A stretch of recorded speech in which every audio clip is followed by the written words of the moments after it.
All right. What's up, everybody? How you doing out there? Welcome back to the show. This is last week's fights. My name is Thinker St. James, and tonight we are going to be going over each and every fight from UFC Fight Night, Cannonier versus Rodrigues, taking a look at UFC Seattle and all the craziness surrounding that event, and touching a little bit on the GFL and some of the fights that they have just announced. And to do all of that with me, back from the dead, he ran away from the podcast like Yusuf Zalal, but he is back. Chase Parton, how you doing, brother? It is always good to be here. I'm really happy to be back. Listen, special shout out, obviously, Thinker, hold it down whenever I'm gone. If I have to be, unfortunately, never my choice. But it's always good that he's keeping the train going on this track. So I appreciate him a lot. Hey, appreciate that, and glad you're feeling better. But let's get into some of these fights, my dude. Did you watch these fights? Did you enjoy these fights? Dude. It never ceases to fail. We talk about how shitty a card looks or whatnot, and then it pulls through. Like, I thought this was a really fun card, even though like it shouldn't have been a really good card in on paper. You know, honestly, after 312, which I felt was a little bit of a letdown. I mean, honestly, on paper, it was not that great, but it's like, oh, it could be better than what it's looking like. Sometimes those are the cards that turn out to be the best ones, all that kind of stuff. It sort of delivered as expected, I guess. It was just kind of a slightly mid card, I was saying on the one that you missed. This was a really nice pick me up. I thought this Cannonier versus Rodrigues card. I was very happy with the quality of these fights. Yeah, I mean, to be honest, it's just proving the point that the Apex has to stay. Like, these people come to fucking play. Like, this is really good to see. And I love when, and we'll talk about it later, when you can hear the audience say things, and it's really good. Even the fighters, Absolutely. they can hear the announcers, and there's some times that we'll talk about.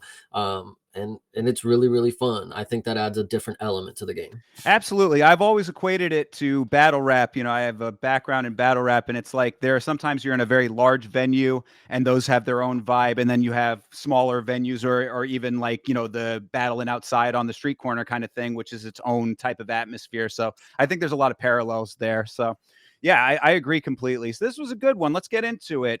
This is UFC Fight Night. Cannonier versus Rodrigues took place at the Apex, as Chase said. We are going to go through each and every fight on this card. So if you have things that you want to talk about in the chat that are not pertaining to the fight that we are talking about at the time, you can throw it in there. We will come back to it in a little bit.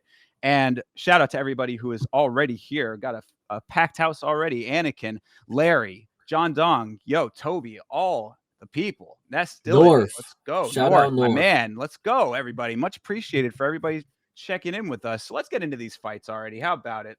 Yeah. Starting the evening off was Jacqueline Cavalcante versus Julia Avila. What did you think of this fight, sir? I actually think first we should go ahead and talk about the retirement. Give this lady her props. I don't really know much of her, but I'm hoping that you can take the reins and say something nice and sweet before I make a joke. So go ahead first if you want. Um, Honestly, I can't. and, Okay. I Okay. had this note too, because yeah, Avila retires and gets a send off when Damon Jackson does not, which is ironic because I think Avila and Damon Jackson are about the same level of fighter. So why she Okay. ended up getting the in ring send off was a little bit strange to me. Yeah, well, shout out her. I mean, I don't know much about her. The only thing that I could think of, and it was very funny, nobody in the Discord because they're all too young and I guess did not grow up watching Seinfeld, but this was Elaine. I think that's her name. I don't watch Seinfeld, obviously, but this was her. And I made the joke so many times and nobody wanted to laugh, but she came in there and just like she got whooped. And it sucks because I remember about halfway through the first round, I thought, why did they give Cavalcante a fighter who's gonna just stand in front of her and get punished again? Like, Right. why are we not seeing competition being elevated? Like, a minus 950 is really nice. You're 9-1, but it's like, where's the wrestling? Where's somebody who's gonna grapple with you? Like, that's actually gonna be successful. Like, it's just, I don't know. It kind of was annoying because this fighter, honestly, she did a better job than somebody we'll talk about later on the card, but Cavalcante does have this elusive style where she plays the outside, and she does it very well against somebody who just walks forward and eats punches. Like that's basically what I'm seeing right now. So until she gets a grappler against her, somebody who might be able to trip her, shoot a double, like I don't know, but I mean I'll probably still bet on her to win by decision. So Fair. I mean, the thing with Cavalcante and why I think I'm not super enthused when I watch her fight is just because it's good pressure and decent striking, but it's really just excessive point fighting most of the time. yeah, she has zero power. That's exactly it. I mean, it's like, so in this fight, you're exactly right. I mean, Avila was just really low output from the start, like very little going on in that first round, aside from at the very, very tail end of it. I mean, decent exchanges in the second, or at least that one where Avila kicks, Cavalcante catches the kick and then lands that shot that opened up Avila, which she was bleeding pretty decently after that one. Avila ends up getting the takedown and after catching the single leg and bleeding out onto her. That was a pretty decent like show of grit there, but like overall it was like little spurts of grit intermingled with what we were just talking about, and that's why it's just like I didn't really feel like I don't get that feeling of like, oh, this is next up when I watch Cavalcante, Yeah, and like Anakin just said, her last two fights went to split decision, which is not a good sign for somebody who always goes to the bell because you're not even getting certain absolute W's there. So in the right? future, people are going to maybe be able to exploit something enough where they edge it. But honestly, it's just a really bad look when you see a woman who comes out with gray hair and like you honestly have hope or something. Like I don't know. It's crazy. I've never even seen her fight, and then she comes out the woodworks, gray hair and all, gets her ass whooped, then retires. It was pretty epic. I'm not gonna lie. Well, I was curious if the gray hair is like a style I choice think no, because I think it's a pigmentation. The it could, yeah. NBA, I've seen it a lot. I don't know. I know what you're saying. Yeah, because it is all like concentrated to that one part of her head. Yeah, whatever the case may be there. But you're not wrong. I mean, it like I have seen Avila fight before, but she's just sort of been one of those names that's kind of swirled around in the division. Uh, you know, not great, not bad, whatever. Just a person who's kind of kicked around for a little bit, and Got then kicked this. around apparently. Yeah, right. Yeah, well, that too. But so yeah, I mean, it was like I didn't really take too much away from this fight for all of those circumstances. It was a very down the line Cavalcante performance, a lot like her previous ones. I mean, I go back to the Denise Gomes fight, which I thought was a lot like this one too. I thought Gomes put up a better effort there. That was one that was another split decision. I thought might have been a slight petty theft even, but whatever. Not angry about that or this one. Whatever. It's just there's not anything definitive coming out of Cavalcante to make me think like, oh yeah, this is somebody to keep your eye on. And then when she goes on the mic afterwards and pulls the Vanderlei Silva, I want to fuck fight Chuck to these other chicks in the division, I was like, okay, that's interesting coming after that performance. Yeah, well, and there's actually parallels in this performance and then somebody else later in the card that we'll talk about on that note. But yeah, the point that I wanted to make before moving on, I think, is that again, we'll talk about another fight later, but these women on this card, other than Jacqueline Cavalcante, and she obviously didn't show the full extent of her abilities kind of deal. She didn't look as good as she normally could, but these women were very bad. Like these are probably two of the worst, like, and we'll talk about her later, but Julia is probably one of the worst female fighters that I think I've seen. I know it's probably like a circumstances thing, and I know the image, and but that's the lasting effect that she left, and I think she did better than the one. Again, we will talk about her later. So but either way, these women were they didn't look good. They didn't show out, in my opinion. Yeah, I mean, I don't know if I'd go as far as that, in the criticisms of Avila, but it was certainly uninspiring, and we were just talking not too long ago, start of the year, about how we really need to see women like that are going to step up and fill these roles as like the next up in their divisions. And it's like if Cavalcante is really like trying to be that, then something needs to click, and I don't see it yet. There just needs to be something more, It's actually the new wave of female fighters is that point fight, outside side kicking. I know she didn't really do more of the side kicking, but like I'm thinking of like Pooja and how Shauna is fighting now. I mean, I'm trying to think of one more. There's another girl.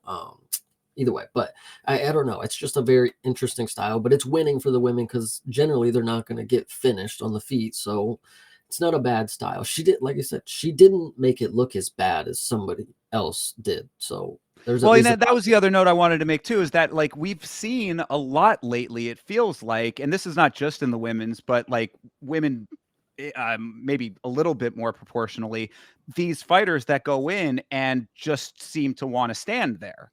And that I think is a trend that really needs to get broken. I don't know where that's coming from, and I don't think that there's any like underlying zeitgeist or a meta that's going on there necessarily. But it's like if you're going to go inside the cage, like you got to throw something, you got to be active here, you know. Okay, I'm gonna give some fanfare for the chat. This is actually a topic that MMA Guru talked about with DJ on his channel. I actually just saw a clip of it on TikTok when I was at work. He was talking about how there's just this an idea that you have one game plan, and then if it doesn't work, you just stick to the game plan that doesn't work, and Right. you don't change anything, and you don't adapt. And I know Jacqueline is winning, but like I can feel when it starts to not work, she's just gonna not be able to adapt for a winning game plan. I don't know. Yeah, yeah, I could see that being the case. So, all right. I mean, yeah, that's pretty much all I had about that one. Yeah, All right. Well, let's keep the train moving here. Actually, before we move on to this next fight, I did want to give a little special shout out to Mego Levy and Joseph Benavidez, who are expecting that their was first a child. weird moment. Why did DC announce that? Wasn't it DC? I think It it was. was, yeah. I Yeah. mean, I guess he was kind of teeing her up, but because I'm sure that she was gonna like she wouldn't have just like had that come out like random. I I mean, hope she anyway. she got on the camera like, fuck, like this dude just like the way he said it too. He was like, congratulations to Mego Levy for having a baby with, and it's like, what the fuck? Why are you telling her tea like this? Like, I don't know. It was weird. Yeah, slightly strange, I guess, in that regard. But I think it was like more of just like here's the information, and then she can kind of follow it up, sort of thing. I guess. I would assume that was talked about beforehand. I don't think that DC was gonna just tip the hand out of pocket. I hope Like, anyway. But and if I'm being less funny, maybe she didn't feel like, well, I can't just interrupt the show and talk about, right, exactly. Like, hey guys, I'm pregnant, by the way. yeah, It's like, okay. yeah, you got to tee it But up somehow. it felt weird when I was watching. I was just like, why? What is he talking about? Like, it was anyway. Good point. Yeah, well, either way, congratulations to the two of them. So, Shout out. Yeah, yeah, man, exactly. took a good one. I mean, It's like Joe B. If you're gonna pick anyone to, to make that happen with, you pick the right one. shout out. All right. Indeed. All right, so let's get into this next one. Okay, so if anyone thought that the first heel hook from Walter Walker was a bit of a fluke, you get number two, Walter Walker versus Dontel Mays, ending in a heel hook submission. Chase, what did you think? I think at the beginning of the week, whether you guys wanted to blame the sickness fog or whatever for the confidence that I had in Walter Walker. And I can't tell you that I was sitting here imagining him getting a heel hook, which it is very plausible because this dude has been heel hooked by Surreal Gone. Like, you must be dog shit. Anyway, so Walter Walker, I didn't believe that he'd come out here and pull it off. I believe that he would attempt it. Like, why not? I mean, everybody should at that point. But the fact that he was able to just run out there and finish him in, 4 minutes or whatever, or a minute, whatever. I don't know how Yeah, these fucking times work on here. minute So, 17. um, yeah, that was impressive, and it was a joke at the time. But if you really let it marinate, it's really true. This is one of the greatest heavyweight submission artists that you have seen. Listen, he's 2 for 2 on heel hook submissions. Like, I mean, who's done it better? It's true. I look, laugh it up me, talking to myself there, but Walter Walker has 2 out of 5 total heel hook wins in UFC heavyweight history. It's 5 total, 2 of them are him. So I mean, that's a pretty good percentage. He's honestly the best Walker brother, and I'm not even kidding already, because with the listen, I know you guys look at his record, and that's exactly why you didn't want to believe in him. Somehow I'm looking at it now. Why did you guys talk about his record? Elite was in the Discord telling me all week. He's like, dude, I'm not betting on Walter Walker. Like, do you see his record? It's like, okay, he's 13 or 12-1 at the time. He's going up against a literal like McDonald's employee. Like this is really bad right here. And dude, you know it's bad because Marcel Dorf, the dude who does like all the roster Yeah. breakdowns or fight breakdowns, he said not to be that guy, but who ranked Dontel Mays? And like if that dude is saying something about the performance or about the rankings, it's like you must have done something. And I can tell you what it was. Fall to the ground and not have any ability to like get out of a heel hook. I don't know. Maybe that is secretly the heavyweights like, kryptonite, because the common thing, you'd have to swing your leg over and like roll around kind of deal. I guess they just don't have that rolling and moving the leg over ability. I don't know. Maybe Walter Tafa is tried onto to, something. I mean, Tafa tried it and ended up having to cry out in pain, had that verbal submission there. But it does, you do bring up an interesting point with that, because it's like, so Mays was ranked, not ranked anymore. Hallelujah, I guess. But the interesting element to this, though, it's like I have in the notes, does Mays end up getting cut at some point? Because I mean, between this and the Shamil Gaziev fight, he's been in two very bad performances lately. But we just recently saw that the heavyweight roster is only like 30 people deep. They don't have enough people backfilling the guys that are already in there. That's why we keep getting these carousel fights where dudes are having to fight 2 and 3 times to the same guys, Is tough this season heavyweights? It is not. I looked into that as well. I'm glad you brought that up. Yes, I thought the same thing. I was like, oh, you have tough coming in. At least you can get a couple guys off that. No, it's like it's welterweights, and I forget what the other division is, but it's Okay. not heavyweights. So yeah, I don't know where they're trying with Talashin Teixeira. Obviously, he just got a nice win there, so that's good. That helps out a little bit. But like, they are not able to keep the demand, to supply the demand that we need for heavyweights right now. This division is in turmoil. I'm telling you, Dana is calling our bluff. I know it's Monday, so we probably would have seen the cuts if they would have happened by now. Dana normally he writes it the first fucking day of the week when he gets in the office, but this is if Dontel Mays don't get cut. I mean, Rosenstrike, like Anakin just brought up, Yeah. he's probably on his way to a different promotion that he could probably be the fucking GOAT at this point, and use his youth. He can go to Karate Combat and he can go kill Rebellis right now, probably. But Dontel Mays, dead ass, might need to go to a trade school at this point. You're teammates with John Jones, dude. Like,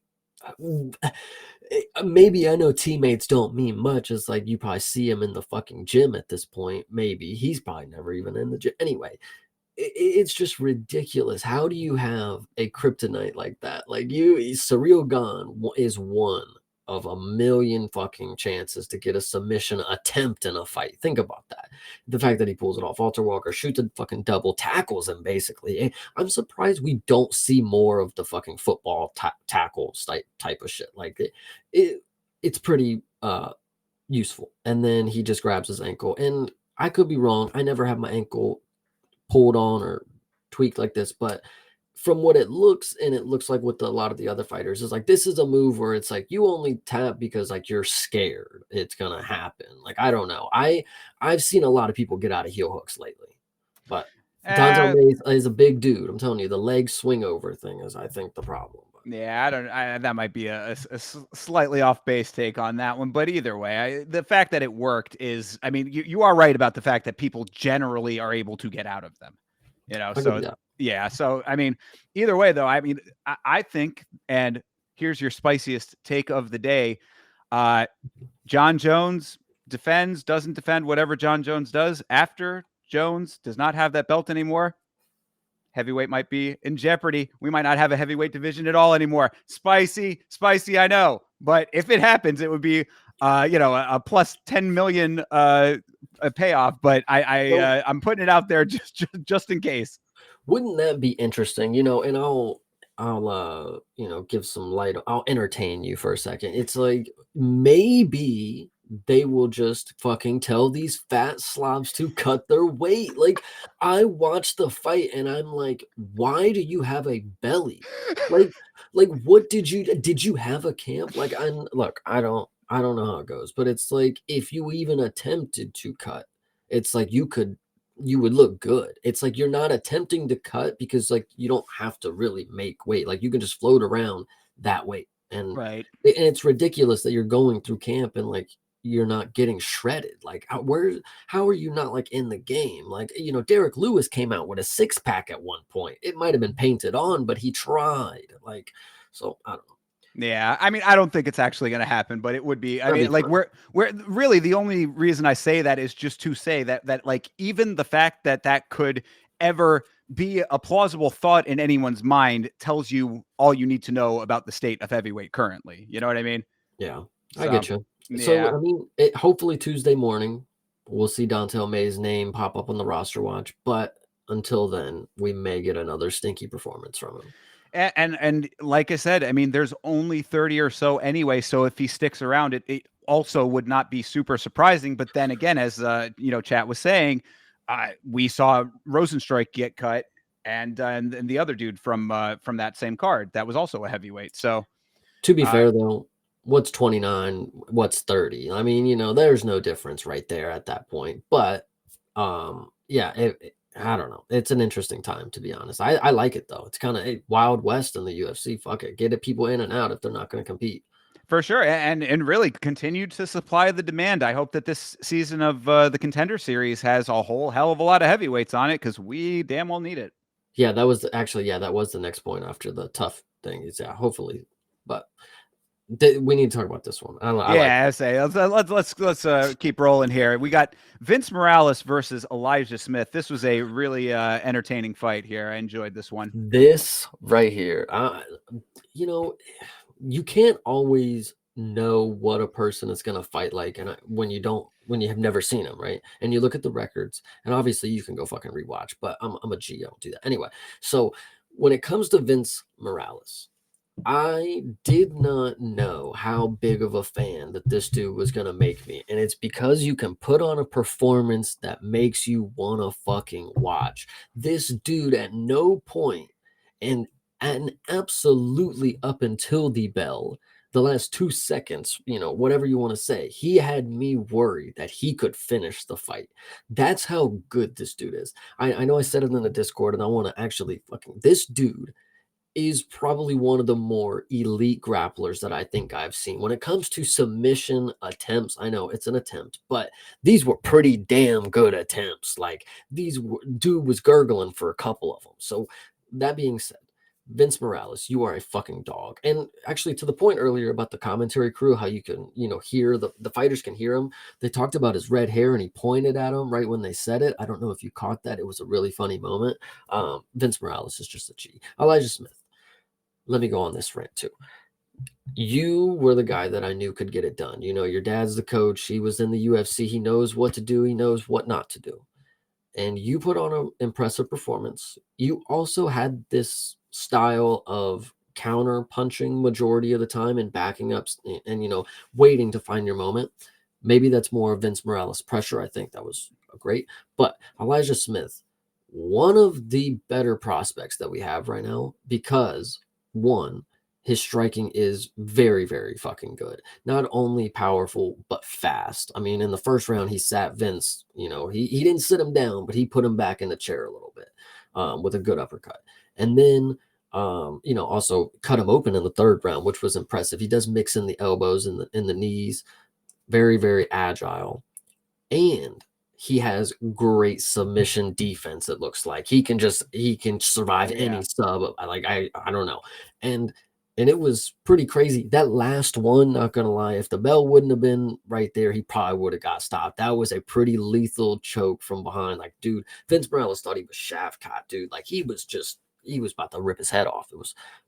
If this didn't get a bonus, we didn't see, but this definitely deserved a fight of the night right here. This was fucking good. Okay, now go ahead. Sorry, that Yeah, was no, great. no, absolutely. I mean, really, you're taking a lot of the words out of my mouth. I mean, really, this was an absolutely great fight. It was a really great showcase of Elijah Smith coming into the organization off the Contender Series. What I noticed about him off the bat was that he has very measured power, which is very rare for a guy his age, 22 years old. I mean, this kid is Exactly. just starting out. You can really tell. You brought up that his father, Gilbert Smith, is his coach, former fighter himself, and the influence is obviously there because a kid like this to be able to be as comfortable and willing to pick the shots when they make the most sense, as opposed to having power and then just throwing it like crazy. It showed very good poise. I think what is important to know, and I want to actually put this on the table because this is going to be key in my opinion. I just thought about it. This is the apex, and you can even rewatching this fight because I had to rewatch this. I had to show my dad this one. You can hear throughout the fight Gilbert Smith is not just a good coach, of course, but he's a very vocal coach. And so he basically, and this is credit to the, the father son connection. It's like whatever he said, Elijah Smith did it, and any of the sub when he got the Darcy, lay flat, chest big, Elijah Smith was on it. I think, and this is hot, if we don't see him, in the apex at some point, and he's not able to get the vocals down and be able to hear it correctly because it's going to be loud in Iowa. Of course not, but it might be a factor. Elijah Smith is, and I think good comparison. John Jones. I've always heard that he does really good with what the coaching says. I know I ain't never fucking seen it myself, but I remember on some podcasts, some TikTok clips or something, somebody was talking about it. But either way, Elijah Smith, really fucking good prospect. And what'd you say, 22? Really fucking Yeah, good. I believe so. Yeah, really fucking good. Yeah, absolutely. So, I mean, one thing, speaking to the age and his newness to the sport, when he took that nut shot in the first round, he reacted to it very, very heavily. And we were talking about it on the watch along, and I think it makes sense to say it's like it's interesting. I mean, look, it was a direct shot. We've seen people take some pretty bad shots before. Of course, everyone's going to be slightly different, depending on where it hits, how it hits, all that kind of stuff. But he went down very, very hard and was, he's slamming his fist on the ground. I mean, he took, a good amount of time. And what I was saying is, he's so early in his career, he probably hasn't faced many of those. You know what I mean? It's like, it's kind of an interesting thing to think about, that he's that young in the sport and just in his life, that he probably has not had that much experience with that type of a foul. So, good to see him able to work through it and get back into full form thereafter. But just an interesting note there, about like him being so early in his journey here and to be this good. It all kind of ties into one another. He did end up poking Vince in the eye after that to kind of even the fouls out, but it is what it is, I guess, on that one. Aside from that, I mean, I think really you hit most of the points. He had a really nice pickup and drop in the second round. Some good exchanges on the ground from both of those guys. Like you said, his defense is really, really sharp, Elijah Smith, but Morales was really taking it to him. Almost had the Darcy. I'm kind of amazed that one didn't seal the deal. And then, like you said, at the end of the fight, that bulldog choke was, I mean, if it had gone on for a little bit longer, that could have very well been it as well. So one note that I did have because of all of that was that Smith does need to be a little bit careful with the showboating and the cockiness. He's a young guy. A lot of times they start getting ahead in the fight, start feeling themselves. It can kind of get away from you a little bit. You start getting a little overconfident. I just think that he should keep that a little bit in check. He didn't go overboard. I'm not trying to say that he's out there fucking breakdancing or anything like that, but just in general, tamp it down a little bit. Make sure that you fight the fight all the way up until the end so that you get your win, because you don't want to end up in a bulldog choke with 30 seconds on the clock as opposed to 10. But other than that, I mean, really, this was a great performance overall. And Anakin brought it up in the chat that, it sucks for Vince because, like you were saying, he really looked great in this fight. I mean, the record does not show how good he looked in this fight, but he is now in his second run in the UFC and on a 2-fight losing streak. This is unfortunate. I really hope that he does not get cut after this fight because it would be very unfortunate. I'm low-key pissed that I didn't even see that comment. Like, that's actually so upsetting. Like, it sucks to see, Mike Breeden is another example. Yeah. It's like you watch a great performance, you watch somebody, Chris Mutino against Sugar Sean. It's like you watch a performance that makes you want to root for him, and then they're just like, nah, it's all right. But yeah, back to the glazing of Elijah Smith. I think what is important about, I talked about his elusiveness and how he's more of a counter striker, especially in the first half of the fights. He's not more of a running type. He stands his base a lot, and it's more waiting for, to unload a fucking missile, and it works out for him. Like, he when the fight started, he's very measured and he's waiting. Vince is pressuring up, and then he waits until he gets this big uppercut. Like I said, sits him back a little bit, and then after that, he's got the respect, and then he's able to start, his little showboat and his little fast hands, like he's fucking sugar whoever. And I think it works out for him in that case because he kind of worked to that moment. And then in the end, like I said, he cut him open with an elbow.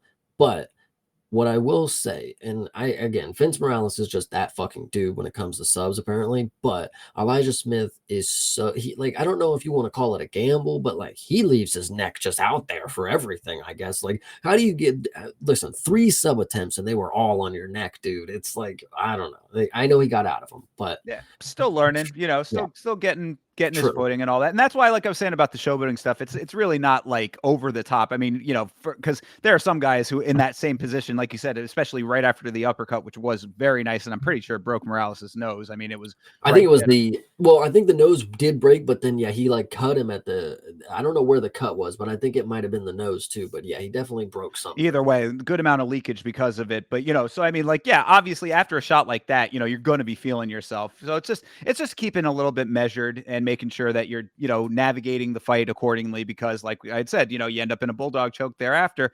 Fight can still end, in a million different ways. There's a million ways to lose a fight. I actually said this at the time that it happened because I did, of course, have Elijah Smith by decision. But if I would have had money on Vince Morales, I probably would have been arguing this. This was a really close fight. Like, if I don't know, I can't really tell you which fights or which rounds necessarily he would have won, but like they were all close enough where I would have figured some robbery could have happened. But this was a really, really good fight. And I think maybe I'll bring it up on this fight. It's like we haven't seen a real like robbery in 2025 yet. Like there hasn't been one that's been like, oh, that was wrong. I think they've all been really good calls. And this one, as a coin flip coming in kind of deal, like this was a good fight. So I just loved it. Yeah, same here. Really good to see, especially out of the gate with Elijah Smith just making his debut. So hopefully the start of some good things for him going forward. Yeah, and R.I.P. Morales, man, you were loved, bro. I'm not gonna lie. I mean, well, let's not speak too soon. Hopefully, he'll get one more shot to, to stick around and do that exact same thing again, and hopefully get a win and continue on. But Morales would be another one of those guys that another organization would do well to take him for sure. 100%. So we'll see what happens there. But all right, let's move on here. This was a kind of a crazy one. Gabriel Bonfim, one of 2 Bonfims on the card. This is Gabriel Bonfim versus Chaos Williams. What'd you think of this one? Well, I think first off, I'll state that maybe we remember Chaos Williams looking good because this Carlson, is that his name? Carlson Harris, yeah, that old man that he beat up on the last fight, and it was an early stoppage kind of deal, I believe. I could be wrong, but Chaos Williams, dude, this guy, whoever told me to believe in a knockout from this guy, no, oh my goodness, it's actually really bad. I rewatched this one again. I showed my dad, and I didn't remember how many just wild hooks he throws. Like he just fights like he's on a shipping yard. It's crazy. And then Bonfim, of course, he had a very good, intelligent matchup. And this was really easy for him, to be honest. And then he fucking chokes him out at the end of the fucking second. Like it was crazy because look, there 4 minutes and 58 seconds or whatever. Like I was thinking, we just saw last round or last fight we just saw a dude didn't tap to the bell or whatever, and then he let the fight in. I thought we were gonna get there because I think I had Bonfim by decision and I had him by sub in a different one. But either way, Chaos Williams. I think it was Toby who made me believe in you, but yeah, head to Arby's. It's just crazy. I mean, I've seen better out of Chaos Williams for sure in previous performances, but like all of the criticisms that you're kind of leveling here are somewhat accurate in this display. I mean, like you were saying about the looping shots. I mean, dude, he did it a little bit in the first round. First round was kind of slow in general.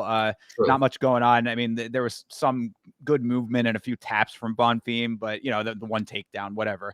It wasn't like a crazy fireworks display in the first round, but you could already see Chaos Williams doing it a little bit in the first round, but that second round, you really saw him reaching with those shots. And it's like, bro, I mean, you're grasping at air. There's just nothing there for you when you're throwing from that distance and that telegraphed. I mean, these like wild over the top loopers that he was throwing were pretty crazy to see.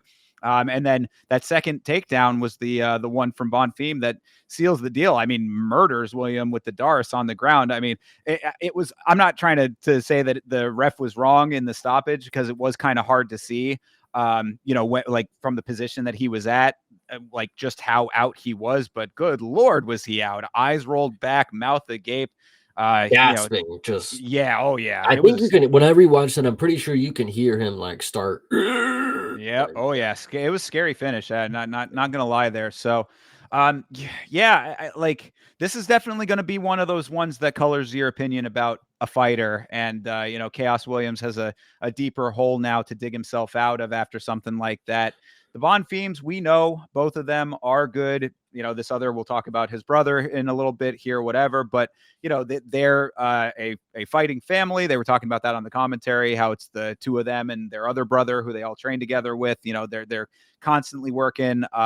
Obviously, very dedicated to the sport. So you see the quality level in these guys, and that's the kind of thing you're going to get on the other side of that, especially when you're fighting the way that Chaos Williams was. So it's just unfortunate, because I know that there has been better from him, but now Chaos Williams has been on the other side of two very, very highlight worthy finishes. The other one being, of course, the Joaquin Buckley mule kick knockout. So, yeah. you know. I didn't even. Oh, yes. Yeah, nice. Yeah. Well, interesting. Yeah, you're getting a highlight reel, buddy. You're getting it filled up there. But Bomb Fame, I will note, he has really good low kicks. Not only did he didn't feel like he was spamming him. There was times where he loaded up like 2 or 3 of them, which was good. It's like, he started limping and the dude's fucking hobbling now. Hey, go for it. But yeah, I mean, that's a really good weapon that he just kind of has in his back pocket. I'm trying to think, like his striking. He has a really well. Also say, sorry, I just wanted to say, I think it might have been Impa Kasanganai who might have been the one on the end of the mule kick, by the way. Okay, Sorry, okay, I might have been yeah. It wrong was the about dude with that a one. mohawk, wasn't it? Yeah. Yeah, I think that might have been him. But Okay. either way, sorry about that. But No. I mean, go ahead. I didn't mean to Yeah, interrupt you. no, you're fine. Good that we clarified. But yeah, I think that the leg kicks is Bonfim's one of his better weapons, obviously, his grappling. The submission, I want to know also, when I rewatched it, I forgot at the end of the first round, Bonfim didn't fucking let go of the choke. So that was weird. And then going into the second round, it seemed like he was like more willing to like let go of the lifeless body at that point, kind of deal. So Felt him go limp, probably. I mean, that's kind of what it felt like. But this was a crazy finish. Shout out to Khalil's #1 fan. He definitely had the submission pick on this one. I'll give it to him. Yeah, yeah, absolutely. And good win for Bonfim there. Yeah. Unlike his brother, who we'll talk about in a little bit. But before we do that, let's move on to Rafael Estevam versus Jesus Aguilar. Yeah, I mean, I like the little waves that Aguilar had in his hair. I thought that was a kind of a cool Hey, choice. listen, I honestly don't have too much to say about Esteban. Like, okay, great win. It was very solid. But I feel like, and maybe this is the WWE underdog story. I mean, it's like Jesus Aguilar, man, this guy here, I felt it. I felt that this guy knows what to do with my money on the line. And so at the last moment, I said, Jesus can do this. I feel like he's just going to stand and bang and he's going to knock him out, right? This was a long shot. But I will point out that Jesus, at no point did he ever fight like a fucking pansy. And we'll talk about somebody later in the card who, when money goes down for them to get a finish, listen, it's not hope, it's what's destined. And Jesus fought like that's what it was supposed to happen. There was a moment at the beginning of the third round where he walked straight over to him and threw a flying knee, and it was probably the highest his leg has ever gotten in his life.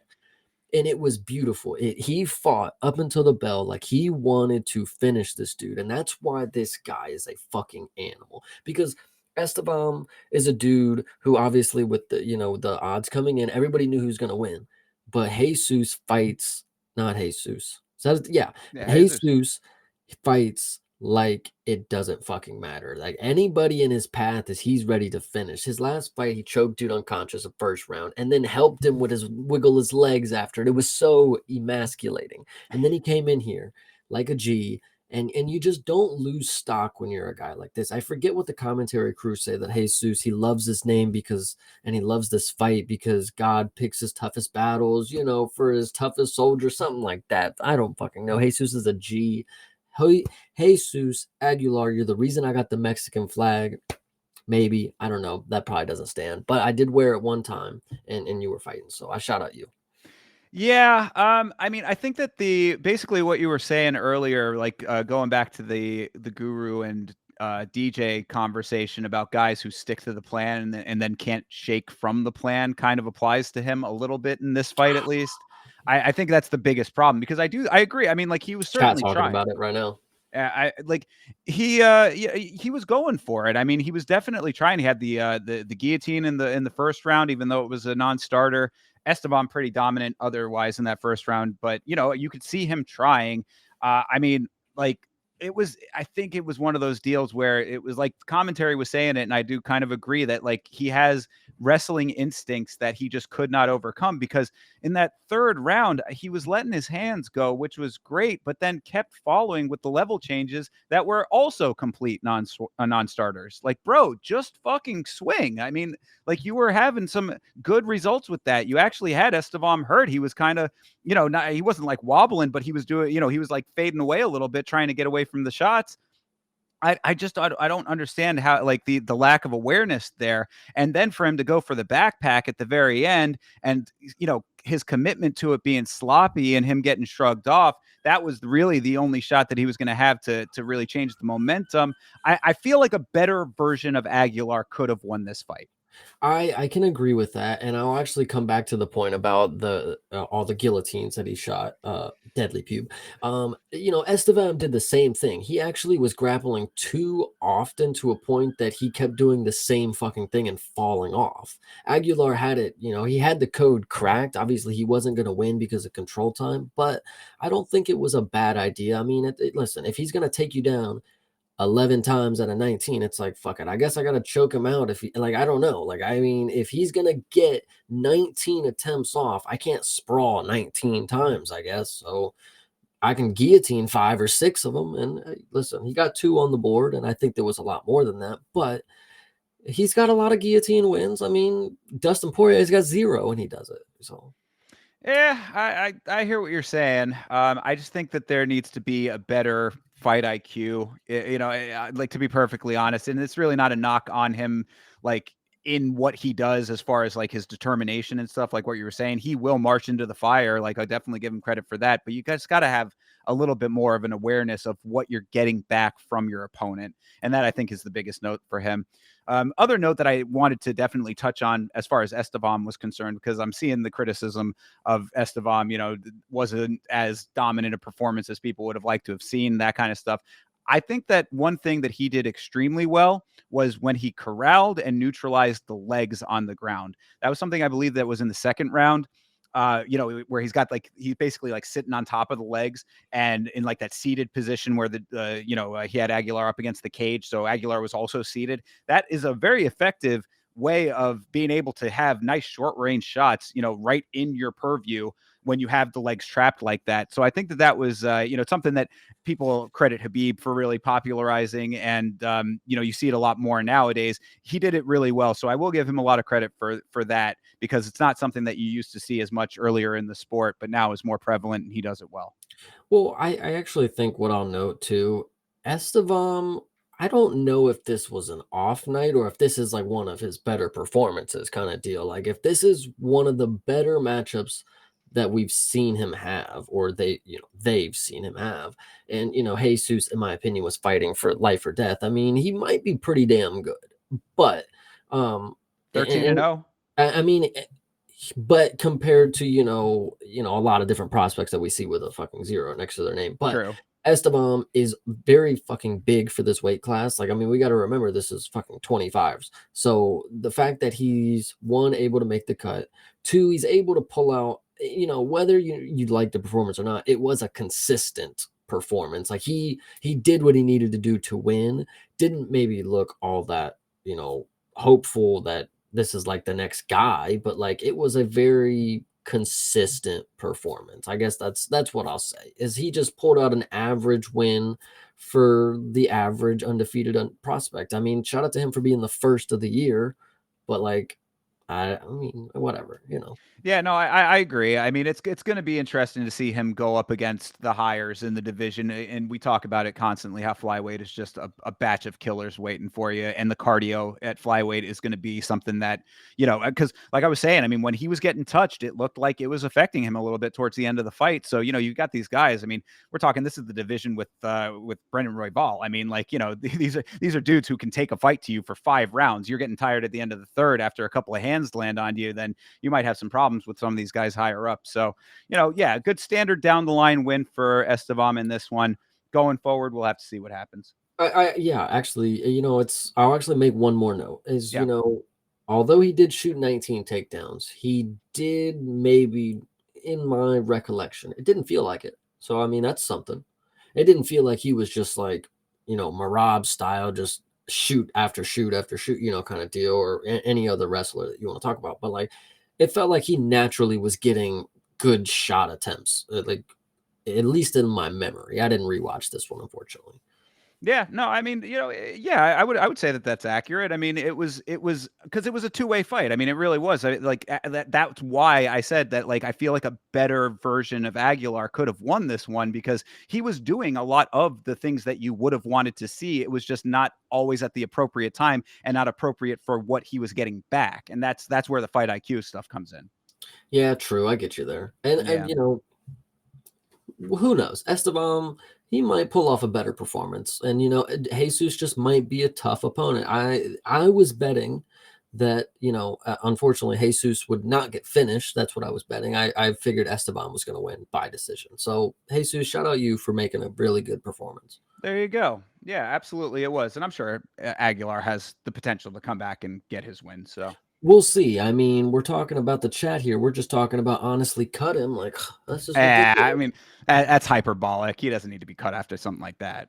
Now, talking about people who need to be cut, we can talk about All right, let's move on to Angela Hill versus Ketlin Sosa. Before we go too deep, Chase, why do I do this to myself? Why do I ever? How many times on this very show have I said never bet on an Angela Hill fight? Have I said that maybe 100 times? It might be around 100.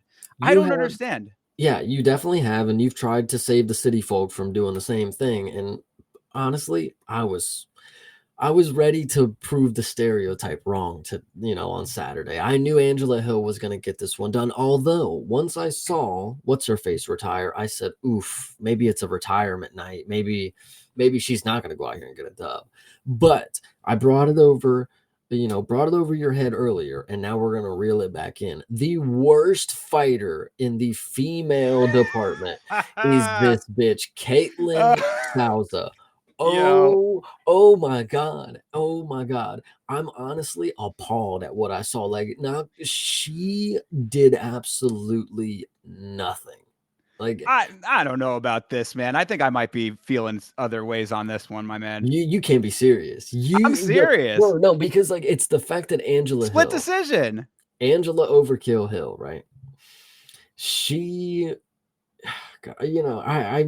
First round, I can give this to you, but all right. I'm sorry. I don't mean to keep interrupting. Go no, ahead. no, no. You're actually not interrupting me because this performance, like I had Angela Hill by decision, but when I'm watching it, I'm witnessing somebody who is 18 and 14 put the fucking work to you, like a 40-year-old woman, like, and then Caitlin does nothing. Like, it just does nothing. Just stands there, gets beat up. And, it looked a little worse because Angela was wearing the damage more.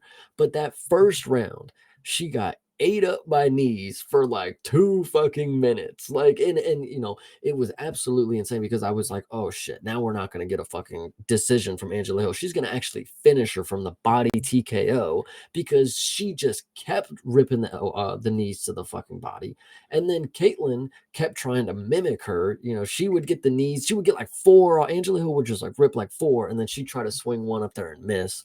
And then oh god, this performance, dude. Oh my gosh. Like All talk right. about people who need to be cut. Has she been in the UFC long? Because if we can right the wrong. Like Oh, we can. she's been a little Okay, bit, she's but I had a mean, good run. She's good yeah. enough. No, Shit. Yeah. all right. Well, let me jump in here, okay? So, first round, I will accept this analysis. All right, good pressure from Angela Hill in the first round, like you were saying, the knees, really like the knees to the body. She threw a couple of those that were really good, secured the takedown, which is somewhat rare. It was amazing to me that they had said that Angela Hill, after all of these fights, only recently had gotten her first submission ever. I was like, that is insanity, but okay, obviously she's improving a little bit in this regard. All good there. But in the second round, this is where your argument breaks down entirely because Souza's striking was clean and effective in that second round. She saw that she was down that first round, dropped the first round, want to say she was downloading the information, whatever the fuck you want to, justify that. You should never drop a round. That's, I'll put that out there right here, right now. Of course, always come to fight from the second the fight starts to the end, but drops the first round, adjusts nicely, and locks in that second round. They'd say that she took that round pretty easily with the striking that she was doing. That's where the damage that you were talking about Angela Hill wearing was coming from. Then What that about the third third round, round, buddy? huh? What about that third round, buddy? Well, so that third round, I think it was close. I don't know where this is coming from, Chase. You're killing me right now. I thought it was pretty close. I think that the striking and Keeley, the defense, was more effective for Sosa. That's what I'm saying. I think that she was defending well. I think that Hill was trying to go back to the same well a little bit from the things that were working for her before, and the adjustments were good for Sosa. This was a split decision win for Hill. I think that it might have been a slight petty theft. How about that?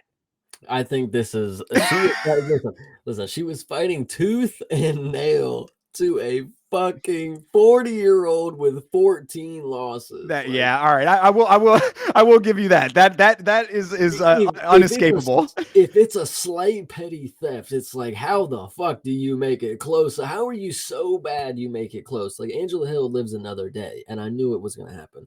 I didn't know how bad Caitlyn was gonna be because she's just the average fucking Brazilian woman, in my opinion. Now, I mean, listen, what do they have in Brazil if not McDonald's? Because she needs to be there. It's ridiculous.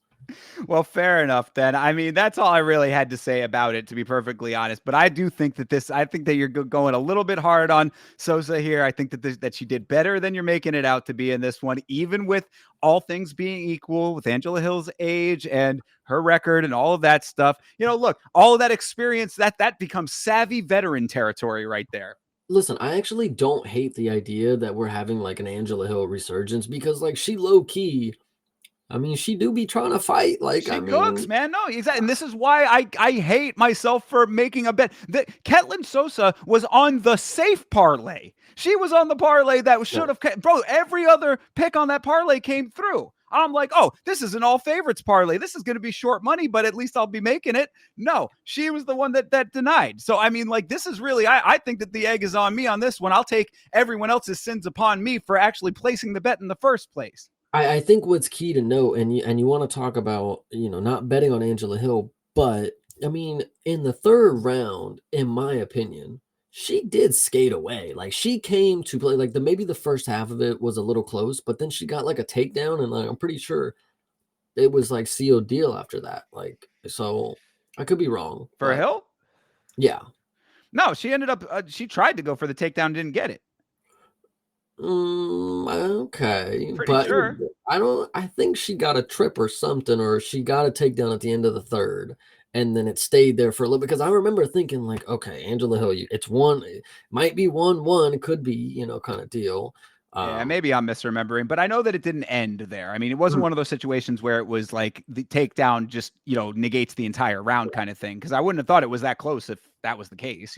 yeah, So but I don't know. I mean, needless to say, though, This was a fun fight. It I'm not was. gonna lie. I had fun watching two women who are like clearly bottom of the barrel, but like, who fucking cares? I mean, look, Angela Hill saying that she's trying to fight still going to the belt. And we have seen that in women's MMA, the age is a little bit more malleable as far as champion potential as opposed to the men. Usually that 34 is like the number, like the sweet spot number as to where like the drop off comes for male champions. But for women, it can go into a little bit later. So, 40-year-old, she could be the Glover Teixeira of the women's MMA. I'm not a hater. I mean, I really do. I believe in Angela Hill now. Like, I actually get why somebody would put money on her. Exhibit A right here. She fights until the bell. Overkill Hill. I mean, you don't get a cool nickname and be mid. I mean, sometimes you do, but like there's moments where you're not. Oh yeah, and I mean, look, I like Angela Hill a lot as a person. I think that she's a very sweet lady. She's good on commentary. She's got her own Good looking. YouTube I'll give channel you that. now. Been thinking about possibly watching some of her stuff on stream at some point. I mean, yeah, like I will always be a supporter of Angela Hill, and the time that I put the money down for it, that's when she'll lose. Yeah. It Yep. never fails. I feel you. All right. Well, enough of this. It's just going to continue to depress me the more that we talk about it. So let's move on here. Jose Delgado versus Connor Matthews. What'd you think? I think this was really kind of well, one, I this is the fight where I established the mindset. It's like, when it comes to betting, there's filler fights and then there's killer fights. This guy right here. This guy right here. Holy shit, Delgado. Okay. The fact that Connor Matthews, and I want to bring this up because it is absolutely funny. The fact that he started his MMA career in his mom's basement was the story. Yep. I looked at this fight and thought, maybe this is going to be some type of hero for me. Like we all start in the basement at some point, But no, Delgado is that fucking guy. Holy shit, is he that guy? It first started, the fight started and it was a little interesting because Delgado he didn't show off what he was capable of yet. He kind of was very measured. He was on the back foot a lot. Connor Matthews was putting the pressure. He was shooting for some takedowns. Delgado was getting up. Then there was the moment where Delgado threw a front kick and missed and then spun around with a back fist and Connor Matthews, listen, So clean. yeah, he was fucked up for a second. Legs were not working, and then Delgado took a moment, measured back in, and then I can't remember exactly what it was, but I mean, Straight right. He put him on the mat, and then it was more like ground and pound, and it was one accurate shots, that were clean, legal, and two, they were okay. There was the ones that ended it were legal in my opinion, but the fact that he was able to just ground and pound and just unconscious, actually, there was a good moment to note. Once he got him down, Connor Matthews was actually still kind of conscious, and then he was able to flow into full mount. Like that was the key part of the finish. He didn't stay in half guard trying to do it. No, he mounted up and then dropped. I think it was like an elbow to the back of the head, punched him to the back of the head, maybe 2 strikes, 3 minimum. And then he was just able to these left hands that I'm thinking I remember. He was just able to put him out. Yeah. It was crazy. Yeah, no, absolutely. I mean, so yeah, to break it down, this was exactly as you've just said, basically. I mean, like the defensive grappling from Delgado in the first round was impressive. I did want to note that, and like you were saying, he did have to get out of a couple of situations, which was good to see. I mean, this is it wasn't like I mean, it was quick. So first round, obviously, it was all in quick succession. But it was good to see that he didn't have to get tied up for too long. He got himself back to where he needed to be. That cracker of a spinning back fist, holy fuck, dude, that thing was clean on. And the straight right that put him down was very, very impressive. At least a punch, a punch, and at least one of the elbows on the ground was definitely to the back of the head. I mean, got to call a spade on that one because, like looking back, especially when they played the replay, I'm not saying that he was doing it in a dirty way, obviously, but you're right. The adjustment was good. I mean, because if he had been at a different angle, he would have been hitting at a different part of the head, which could have let the fight go on longer. So the adjustment was very key there to being able to get the finish, with or without the shots that could have been slightly questionable. Sucks that there was a little bit there. never like to see that be a part of an otherwise perfect equation, but it wasn't so egregious that it's like that's the story of the fight or anything like that. So Yeah, and this one, honestly, even though it was quick, it was a really good performance. Like you said, it was good to see that Delgado has the ability to get out of some grappling. Whether Connor Matthews is, the elite grappler that can hold somebody down, that's a different right. story. He had the instincts to, get to his, sit up and start crawling towards the cage and get his feet below him, whatever you want to say. And then on top of him being ginormous, he was able to just fucking put him down. Not only just with the striking, but then able to formulate a good idea of what to do once the fight hit the ground, kind of deal. For sure. Yeah, absolutely. I mean, at the end of that thing, he's looking dead into the camera saying, I will be the best in the world. It's a good start to it. 100% finish rate remains unbroken for the guy. Jose Delgado might be him. Yeah, listen, I like him. Fuck it. Featherweight, Ilya, yeah, you're cooked. I got my Delgado. Let's go. But on the other side of the equation, Anakin does bring up a good point. Back-to-back knockouts for Connor Matthews. What are you thinking there? I don't feel as bad for him as I do for Morales. I mean, if we want to talk about, whatever, for Morales and Jesus, I don't really care about Connor Matthews. He seemed like the type of dude that is just like here to get knocked out. And like, I could see him in the next fucking couple months. Like, he looks like another dude that I would see in the next couple 6 months is kind of the deal too. I mean, Yeah. it's the same, it's a similar name. It's like, I'm not missing Jake Johnson, Right. Yeah. It's, kind of jobber status is what it would seem like a little bit there. Yeah, I get you. So, but yeah, hey, Jose Delgado, he's that Yeah, guy right now. Got to it, watch it, out for. it sucks. I don't have more to say. I would love to see.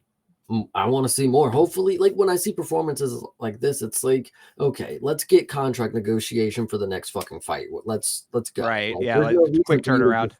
there's no reason for you to be 9-1 and like now you want to start fucking taking vacations after fights. Like, get you fucking going. Like, Yeah, no, and I mean, honestly, usually with a knockout this quick, you'd say, oh, well, we didn't get to see a whole lot of his full skill set. And that is still true to an extent here, but we did see the defensive grappling that I was talking about a little bit ago. So, I mean, it's like we did see a little bit of it. There's obviously a little well-roundedness. We just need to see it against a guy who's not going to be Connor Matthews. true. So, yeah, we'll see what is next for Mr. Delgado, but the road is looking bright so far. Moving on to Hidalgo Vieira and Andre Petrosky. Yeah, this was pretty much I wouldn't say it was a standard Petrosky performance because it was on the feet, which was, they were saying it on commentary that, a lot of times when you have two high-level ground game specialists that often they will try to kickbox with each other. So that was definitely on display here. It was a striker's affair, but I don't know. What'd you think? I think this was one of the again, and I'm honestly on a hot streak, but this is one of the better underdog picks that I have had. This was speaking to me as easy fucking money. But I will admit, same with Walter Walker, I did not think it was going to have a victory like this. I didn't think that they were going to stand with each other. I was thinking, sure, Andre Petrosky is just going to lay on top of him. I even Right. was thinking sub. I was thinking he might pull an arm triangle or something. But the fact that they stood the entire time was it was interesting. Rodolfo had a very good first round, I think, maybe even first half of the second round, but he gassed a little too quick. What was very impressive is Andre Petrosky just decided to just only defensive wrestle, which he did very good at, but I thought was going to be his downfall, unfortunately. I thought it was going to play out like, oh, well, he's shooting takedowns. That means he's mixing in martial arts, or, but like I said, with the robberies and 2025, I think they're doing better with the scoring. I think they have a better quota going on because I do not believe, and maybe going into the third, I thought it was close, but at the end of the third, I had this in the bag. Petrosky won easily, in my opinion. After the first round, I think second and third round were Petrosky for sure. Yeah, I mean, this was a slow fight in general. You got two big dudes, even at middleweight. Both of them are pretty hulking figures. Petrosky did land a couple nice shots. Takedown defense was on point, which I appreciated.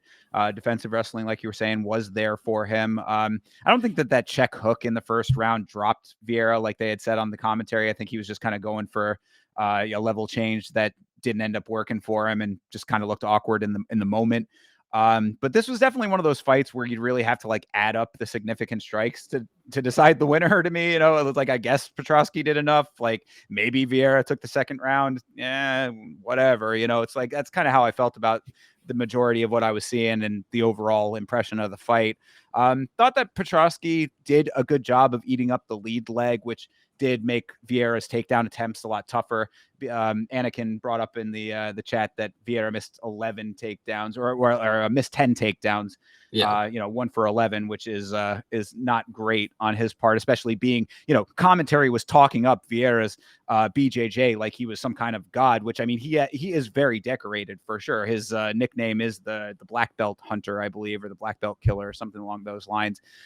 He does have a very credentialed legacy of competition BJJ under his belt. So, I mean, that certainly does stand. But if you can't do any of it, then, if a tree falls in the forest kind of situation, it's like, what does it matter, right? Yeah, I'm trying to think of the what's his name. Well, either way, not going to talk about him. Either way, Petrosky.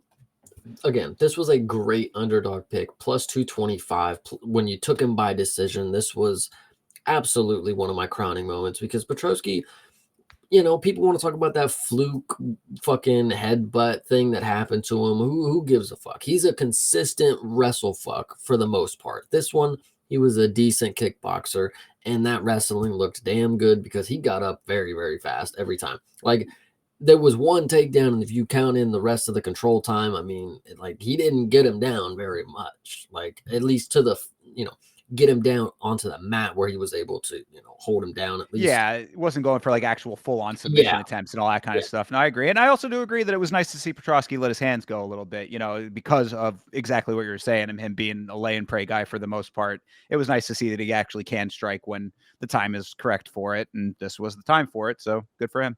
And I made the joke, I don't know if it lands necessarily, but Bo Nickel being called out to the Apex is pretty elite. I would love to see that happen. You are a Bo Nickel hater, sir. The American loser, man. Oh my God. All of this Bo Nickel hatred going on in the Discord was hurting my heart. I think he's getting a little bit of I mean, look, we talked about it on the show. I was like everybody else. I saw the same fight that everyone else saw, with him and the Scotsman. It was certainly an odd display. And I fully admit that, but I think that there's still more potential in Bo than people are giving him credit for. And I do understand that he can be a little cocky in his interviews and stuff like that. So if people don't like him for that reason, fine. But I honestly, if Petrosky and Bo want to go, then I mean, I'm not really too mad at that. It either has the potential to be a great fight or another fight like this, and Petrosky could win that. So exactly what you're saying, Anakin just brought it up. Bo Nickel actually responded to him on Yeah, Twitter, yeah. yeah, and said that he can't, whatever. Anyway, I don't think this is out of the realm. After a shitty performance, you better fight down to a fucking Andre Petrosky, and Andre Petrosky might give you a run for your money. So, listen, if I'll be the first to say it on stream, I'll go ahead and put money on Petrosky because Bo Nickel will come in at a minus fucking 50 million, and I'm ready for that decision on Petrosky. Yeah, honestly, that if that was the case, that there have been certainly worse dogs to throw a little bit of scratch to. True. And if Yeah. Andre don't win, hell, he did this time, so fuck it. Yeah. All right. Well, that's that. Let's move on to one of the more odd situations on this card. This was Ismail Bonfim, the other Bonfim brother, versus Nazim Sadikov. This was one of my crowning moments of this card, calling it for Sadikov here. But this was an odd finish to this thing with the doctor stoppage and the translation and everything that was going on. What was your perception of all of that, Chase? My perception was whoever told me to put money on the Azerbaijan guy by finish is a fucking god, omnipotent, because this was one, not only very, very interesting, But two, it was a beautiful question mark kick. It Indeed. was fantastic. When you watch it in the replay, it was very hard to understand the impact that it was, but like you gotta know that that's his fucking foot bone, like just like popping him right in the eye. And to be honest, it didn't look as bad as every like that. We've seen people get their eyes fucked up and swelling and stuff like that. As soon as it happened, Bonfim got rocked. His eye didn't instantly swell, so his orbital wasn't like broken, kind of deal, at least from my perspective. Um, and then when we get to the fucking doctor at the end, it ended the round. Yeah, the round ended. Yes. Yes, Okay. yeah, Okay. yeah. It was stopped between rounds. So, and then at the end of the round, the doctor is asking if he can see. At least that's normally that's the fucking question you ask. Like, why are you Right. asking a question where saying yes could also mean no?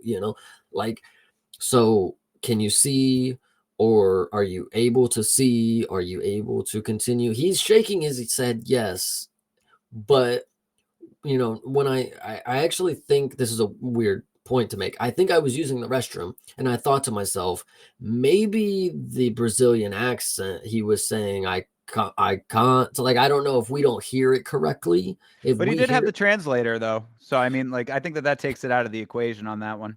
yeah, but he's translating like I'm watching him shake his head saying and I hear him saying I can see whatever. Like what's the translator doing? He's just hearing it in the same accent that I'm hearing it in. It's just still English. So I think it was more we didn't hear the T sound or something. I think I can't like I don't Well, I so fair enough. I mean, all of that stuff, it could be something like that. However, it certainly was not get me the fuck back into this fight. You know what I mean? Like, I think that is really what the end of it because it's like, yeah, there was a little bit of weirdness there with the translation and the doctor and all this kind of stuff, but you could tell that he was on the fence about whether or not he even wanted to still be going. So, I think you brought up a great point. And it's actually and I'm obviously living in the 3D world. So when the doctor's asking him, he's shaking his head. The translator's saying he's saying he can't see.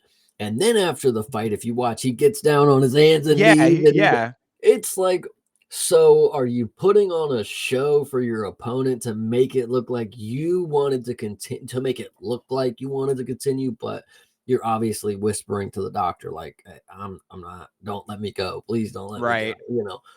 I don't know. That's Yeah, I mean, interesting. he could have just been mad at himself. I mean, I guess that there is some potential for that. But look, either you can see or you can't see. I mean, the way that the kick landed, and it was a beautiful question mark kick. Onslow's fucking way out, basically. Yeah, well, I mean, that's a whole nother story there. But yeah, I mean, the kick lands really nicely placed. I mean, at first, the way that he was reacting with his eye, I thought that maybe that he might have gotten caught with a toe, but no, it really is just it's the broad of the calf going right across the eye socket area there. And yeah, I mean, it obviously rocked him to the point that he was seeing stars. Look, he can't see one way or another. If he wanted to be in that fight, he certainly could have been like, yeah, I'm good to go. I'm good to go. I'm not saying that he took the easy way out or whatever. It's like you can't, we're not in his body. It was a little bit. It was a situation where I don't think that like we really can say one way or another. He made the call. It is what it is, and I think that the story should not be on that. It should be more on Sadikov with landing the shot in the first place. So what I actually wanted to say is that yes, it is very good that he was able to pull this off because it wasn't looking good for him. In my opinion, he was not going to win this fight up until that moment. And, obviously it was only the first round, but it didn't look like he was and in hindsight, of course, is 2020.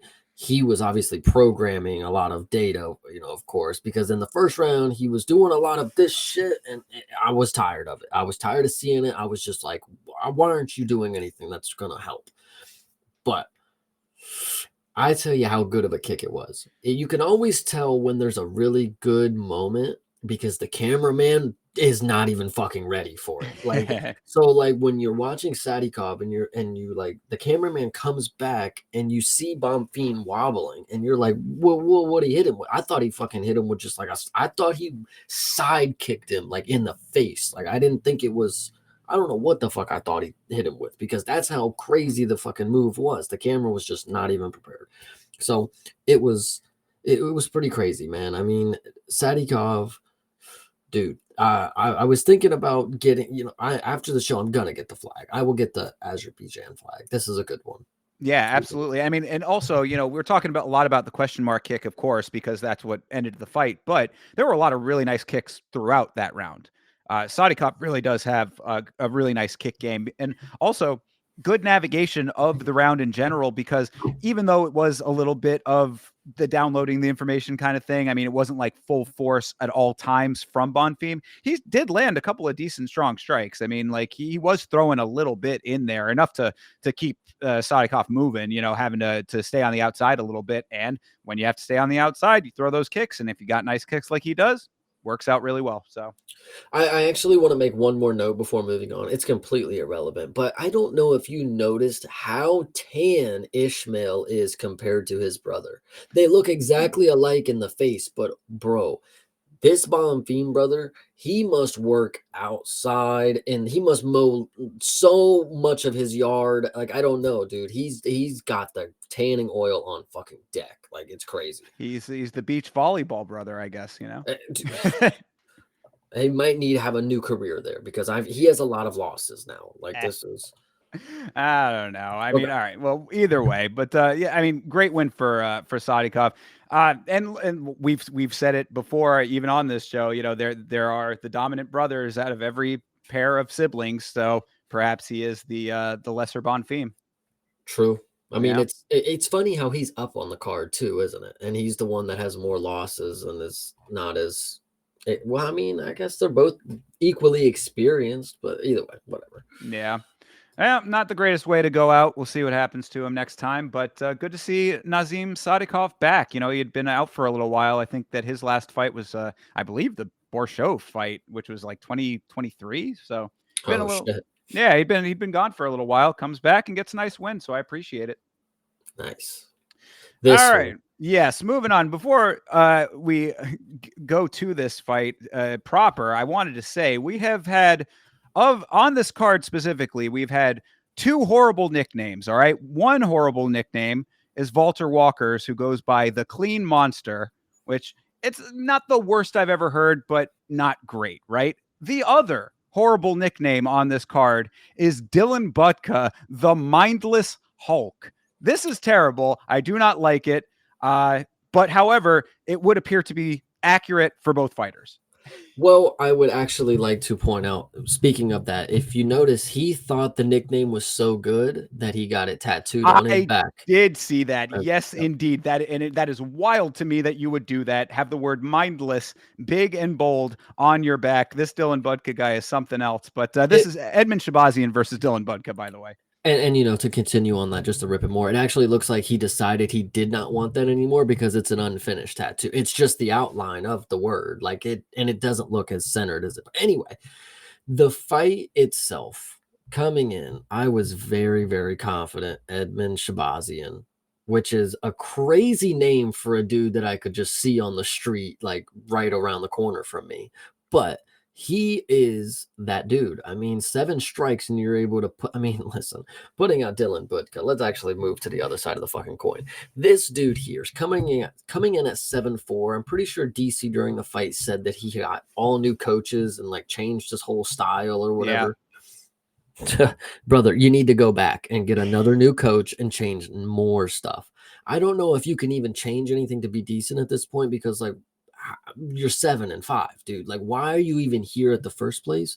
Who gave you the chance? Who did you let down? And why are you still filling out a contract? Because you landed 1 strike out of 16 attempts and then you got knocked out. It doesn't get worse than that, brother. Yeah, this was one of those fights that I don't have the greatest memory necessarily, but certain things will sometimes stick out in my mind. And I distinctly remember the conversation that you and I had on this show about Dylan Budka from his last fight. And it was basically saying this Budka guy wrestles like an idiot or fights like an idiot. That was coming from you. And I was like, you know me, I try to be a little bit more hedgy. I try to give people a little bit more slack, this and that, but it stuck out in my mind. I was like, Edmund Shabazian just had a really nice win over GM3, which, right? Oh wait, Yeah, no, something like that. yeah, but Something like that. Let me he's double check been for doing you. decently either way. I mean, did he lose to Yes. No, Gerald he Mears? lost to He lost to Gerald By Mearshart, but submission. yes, but right. But it was a fight where I was like, he was doing his thing up until he wasn't, I think is what I had said about that one. Uh, so he's a dude who there might be some spottiness, but I did know that like he's a guy that can win a fight pretty effectively. I think that he's got good elements to him that like he's not a slouchy guy in my opinion. Mhm. And a loss to GM3 to me is not even that terrible because it's Gerald Mearshart. He's the fucking man always. They So were making a big deal about it in the Discord. Like, this dude lost to Gerald Mearshart. Like, why would I ever bet on him? And it's like, well, there's your exactly there's your response. But yeah, no, like I've seen better performances from Shabazian than that one. I've seen worse ones, whatever. But like, he's a guy who can win a fight. Budka, on the other side, is a dude that we have said nothing positive about in the entire time that we've been talking about him ever. I don't think that we've ever said a positive word about this guy. And that's coming throughout the entirety of these fights. That's not just, oh, he lost the fight. This is like him in the fight was not somebody who was impressive. And we even said, I think that the bigger point was that we talked about how he had gotten a contract extension. And we were like, that's kind of wild that he got a contract extension after just losing this fight or not having a great performance, whatever that last one was. It was like nothing positive was being said about Dylan Budka on this show. And that was what stuck out in my mind. So I was like, got to throw it on Shabazian here. Turns out to be the right call. You know what's actually crazy is because I was very curious of like, how did Dylan Budka somehow get a persona of a fighter? Like, how is he in this position? So what's interesting to note, so up until his like fifth fight, all of his opponents were fucking dog shit, like never even fought anybody except him, kind of deal. And then if you remember on the Contender Series, this guy named Wes Schultz, he had long hair and he fought Mansur Abdul Malik, who's fighting this week, and got knocked out by him. Mm-hmm. That's a dude that Dylan Budka beat, apparently. And then I know I'm going on a long rant. And then to note, he lost split decision for a belt, apparently, to Asmat Bekov, the dude who knocked out Zachary Reese a couple times. Whatever times. Aha. So, it's crazy to think that this dude randomly came into the UFC after just, again, he beat a fucking bum who lost in the Contender Series, right? And then he goes against Bekov in like a short notice title fight, I guess, and then loses. And then now how he's somehow just in the UFC and he's lost 3 fucking straight. And I know that's a rant for nothing, but like Dylan Budka, I can only say so much about you two because the performance was terrible. Yeah, I mean, really, it's like the whole set of notes that I have was that it was a fantastic counter right for Shabazian, really well placed, very powerful, obviously. Pretty much the first significant strike of the fight. I mean, they can count 7. I like, go back and watch. We always talk about how these numbers are a little bit fudged, but it really was pretty much like a one-hitter quitter kind of a shot. Made my dad jump out his chair. He went, whoa. Yeah, exactly. Did the damn thing. Lands it, or landed a decent kick before it, rather. So I guess, maybe you can count that as a significant strike. But I mean, first significant hand strike anyway. And decent kick there, lands the right hand, and that's all that was needed. And then the last note that I have is cut Dylan Budka. I mean, that's really all there is to say. I can't imagine this guy sticking around at middleweight, which is hotly contested at the moment. We got, Cannonier, we'll talk about in a little bit, just getting a win, keeping himself in the equation. You've got a top of the division that's in turmoil constantly, it seems like, with DDP and now Hamzat. Rob Whitaker still kicking around up there somewhere. Is Ilan Estanya, where's that going to go? I mean, This division is definitely thick and does not need Dylan Budka. Well, and Anakin talk about, does Budka get one more? Honestly, probably, because this dude clearly has some fucking dirt on the company. He's fighting 3 fights down from the main card. Think about that. On a 2-fight losing skid. Why is he on the main card? Why is he fighting anybody that we know the name of? And why is he in the league? I mean, those are 3 main questions that I have right now. So Yeah. I mean, they must have seen something in him that we're all not seeing based on so these performances. they're But fucking stupid. I, Like, I can't. I don't get it either. To be perfectly he's honest, somebody's based on nephew. He's got to be somebody's nephew. yeah, well, whatever the case may be, I mean, based on what we have seen, and this is all purely coming off of what we have seen. I mean, that's also always the thing to remember with all of this is like, we can have our preconceived notions about people sometimes, perhaps. I mean, we try to keep it pretty fair, but like, really, the fight tells the tale. It's Yeah. like if this guy was going out there ending worlds, then we'd be singing a whole different tune. He has not done that ever. And all that I can ever recall about the guy is a bunch of negativity. And it's not coming from nowhere. So what do you get with that? Yeah, what do we get? I'm hoping what Anakin just said in Zachary Reese versus Dylan Budka, because I would love Zachary Reese money line. That would be great. Yeah, and make that a loser goes home fight, honestly. I mean, True. At this point, I like Zachary Reese, but the losses and the way that he's been losing have not been great. So Yeah, it is a weird time. We talk about stereotypes in the league. It's like, why do we just have these dudes that are just here to just get knocked out? Like that's like what they're known for, is to just lose because they're stupid. Like, I don't know. It's crazy. you got to write your own narrative, man. You got to write your own story in this sport. It's a one-man sport. You do not have an entire team to hide behind and support you in areas where you are weak. This is, it's that level of competition that all falls on you. And where, you're seeing the results of that from certain people time and time again. The pattern forms like this. You write your own ticket in this sport. Yeah, speaking of narratives, we can get into the next one. I'm ready. Let's do it, because I know that we both have a lot to say about this one. This is Youssef Zalal versus Calvin Kattar. Why don't you start it off?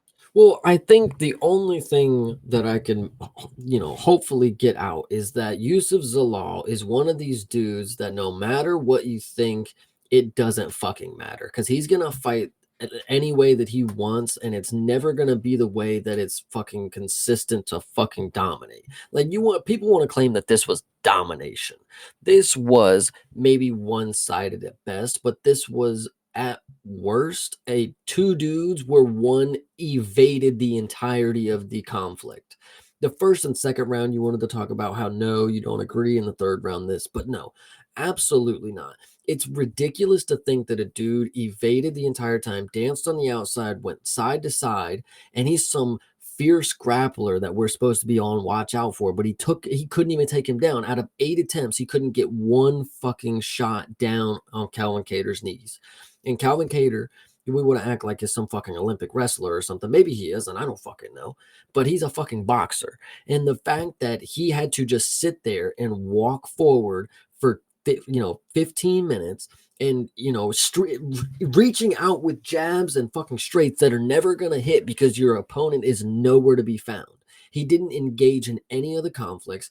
And you want to talk about the third. If you thought the third round was the issue, I don't get how you watch the first and second round saying, yeah, Zalal, that's a fucking good like it was horrendous. And then on the flip side, when you get to the end of the fight, you have everybody in the apex booing you.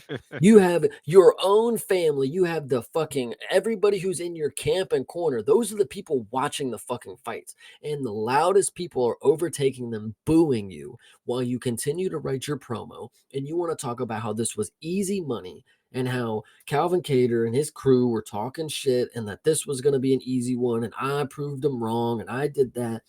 Dude, you can't talk like that after a performance. One, it shows that you're just out of reality. 2, it shows that you're just not that fucking guy, pal. You had this whole big plan to come out here and cut a promo. So you came out here and fought the fucking wackest fight, the most safest fight that you could. I hope you got your fucking cardio in, because I know your legs are probably sore as shit, because that's the only thing that was happening in the fight was your fucking springboard left and right, left and right. And you know what Calvin Kattar did? He actually tried to bring the fight to you. And even in the third round, he got pissed off and he was getting a little closer to it. But you absolutely had no intent to finish the fight. That's the fucking problem with people who fucking come in here and they're fillers, not killers. Like these are literally bums. Like I'm gonna say it right now. I will say it loud and proud. Yusuf Zalal, bum, grade A bum for that performance. Seriously, like I can't say it any other way. I cannot abide by this diatribe, sir. I'm seeing it so 180 differently from you on this one, man. I mean, first of all, Zalal has had some insanely dominant performances. If this one you want to criticize the stuff that he did in here, I We can can talk understand. about Jack Shore if we really want to get down to it, but I'll let you continue. Go ahead. Well, it wasn't just Jack Shore, Billy Q. I mean, like yeah, granted, look, you can talk about the levels of some of these guys, fine, but I mean, like he has been dominant. So to call him a bum, scratch that completely off the bat. But I appreciated the first 2 rounds from Zalal. I thought his movement was really good. I thought that he was not running. He was picking shots, get in, hit, get out, don't get hit. I thought it looked great. I think that is high fight IQ, something that your boy Jesus Aguilar could have used a little bit more of.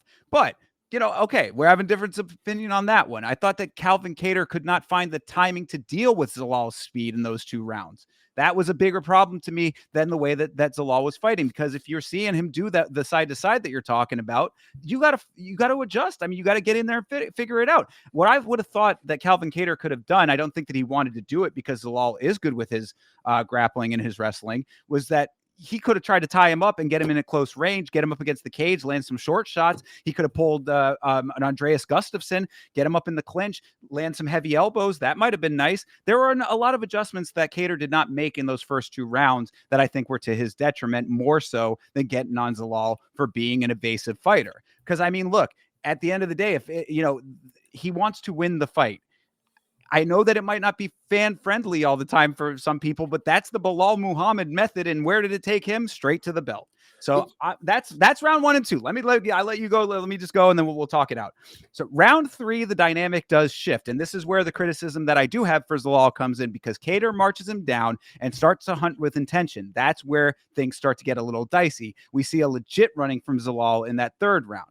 So I've said, how does Zalal think that he's going to be able to navigate in that type of environment when you have a fighter who's going to be able to make the adjustments that Calvin Kattar did not in the 1st and the 2nd? That's where I think that if I have criticisms of Zalal, that's where they come. But to say that this guy is a bum, this and that, I'm seeing a savvy fighter over here. I mean, we're looking at the same picture, seeing 2 different things. And I love the idea. It's like, well, he was just faster than him. Like he was able to move, and it's like, yo, He landed shots though. If I took a full sprint around the fucking apex and just ran in a fucking circle, and you just tried to walk hopping, like I think I'm gonna outrun you, and I don't think you're gonna be able to touch me. But he landed though. He was landing shots. It wasn't like he was just straight running. 74 of 134. Like, fucking, what is this? Like, oh my God. They threw the exact same amount in the stat sheet. And I think it was just crazy performance because, Yusuf Zalal, and I'm going to show the bias that I have, because after the fact, I think I hate him a little more because he's just a smug fuck. Like, it's the fact that, one, you come out here and you talk shit in the performance, 2, you were in the 3rd round and you're like, Kattar threw a head kick and you're like hanging out on the ground, laughing, it's like, dude, what are you fucking having fun for? Like, do you think Kattar was the one having anyway? And then you come out in the post press, and then you're talking about how Kattar. I know Anakin just brought it up. Zalal apparently said Kattar was greasing his leg. I did want to get to that like, too. What yeah. are you fucking doing? Like, are you a fucking loser? Like, you already won the fight like a pussy. Well, You hey, already okay. called out somebody that you had no business calling. Like, but is there some legitimacy to it or not though? I mean, I think that there should be Andy at Rose least got sweaty legs. What? fair enough. But I mean, if you look, like we don't know if that's the truth or not though. I mean, like if there was some greasing going on, then that certainly lends some credence to why he wasn't able to get the takedowns. People were talking about how the entries looked a little bit weird, that they. Mm. He wasn't able to wrangle him. I mean, look, I'm not saying it's true or not. I'm just saying that if he was saying it and there is some legitimacy to it, possibly, then it might add another layer to it. I think that again, I think the personality is what's really killing you right now more than anything. I think you're angry that he's happy about this win. One, yes, I am angry that he's happy about this win. Like this was not a win. Like, if you think about it, why wouldn't you after a performance like that go on the mic and say, I understand you guys are not happy with that. Like I can hear you. Like have some literally live in reality. You're listening to people boo you and you're acting like it was a great performance. Well, I Like, mean, Anakin's making a point here, though. like Zalal striking, for better or worse, however you want to view it, still outstruck Calvin Kattar, whose biggest strength is his striking. and Yusuf Zalal is some fearsome fucking grappler who couldn't even get Cater down, couldn't even initiate the grappling with him. They want to talk about how it's fucking weird. It's like, dude, maybe you're just not the fucking god of grappling like you apparently believe yourself to be. Like, I don't know. You want to talk about people greasing their legs. Okay, Zalal. Okay, brother. You already won the fight. Now you're what? Being weird? I don't know. And it's not the and we want to talk about the personality. I had a problem with him during the fight. It's not the fact that I had money on him to get a finish. It's the fact that he did not fight like a fighter who was there to get any type of engagement in combat. Like he did not fucking like it was ridiculous. It was actually one of the most piss poor performances, and I'm glad that they were in the apex so he could fucking hear how bad it was to the audience. I think Everybody that was booed. mostly Cater's team, though, that was getting that loud. Listen, I Yeah. was part. Everybody was part of Cater's team at the end of that fucking fight. Fair. All right. Well, look, I'm not a big boxing guy. I don't follow boxing very closely, but I do know that there's a guy named Floyd Mayweather who fights exactly like this. And apparently he's done pretty well for himself with essentially the exact same thing. Get in and hit, get out, don't get hit. What did So Chael say? He's been fighting tomato cans for his whole fucking life. I all right. Well, I mean, look, whatever. It's one of those deals. Like I can understand the criticisms. I'm not saying that you're wrong to to have criticisms of the way that he was conducting himself, but I chalk it up to savviness. I think that it was high fight IQ kind of stuff. And also the thing too, it's like you're saying, if he can't get the takedown, then it is a good adjustment. Like if he's not able to secure the takedown, grease aside. Whether that's true or not, put that to the side. If he's not able to secure the takedown, he has to strike with a known striker, a dude who we know has power in his hands in Calvin Kattar. Then this is how you have to navigate. So yeah, it might not be the most fan friendly, it might not be the prettiest, but it wins the fight. Again, I bring up Bilal Muhammad, who everybody has a lot to say about how he fights, and he's got a belt. So I just think it's very telling for the future that I can feel coming for this dude. It's like, okay, you're willing to go ahead and strike with fucking Billy Q and Jack Shore, but as soon as you get the level up in competition where a strike, like somebody who you could classify as a striker, you evade all striking matters. And then your grappling just seemingly doesn't work. Oh, but it's because he's greasing, right? It's because he's greasing. Okay. So I just think it's very interesting to note the first level in competition where it's a name that people know and it's not somebody who's retired at 31. Like, so interesting to note that you, one, don't engage, two, are unable to implement your game plan other than running, and B, talk shit after a performance you know was ass. So whatever the fucking case is, I I mean, don't know, like, man. did he really talk shit that bad? I mean, Dude, like, it was a pretty bad. I normally he said that don't. he said Calvin Kattar is going to be in the Hall of Fame. I think everybody was like, "What?"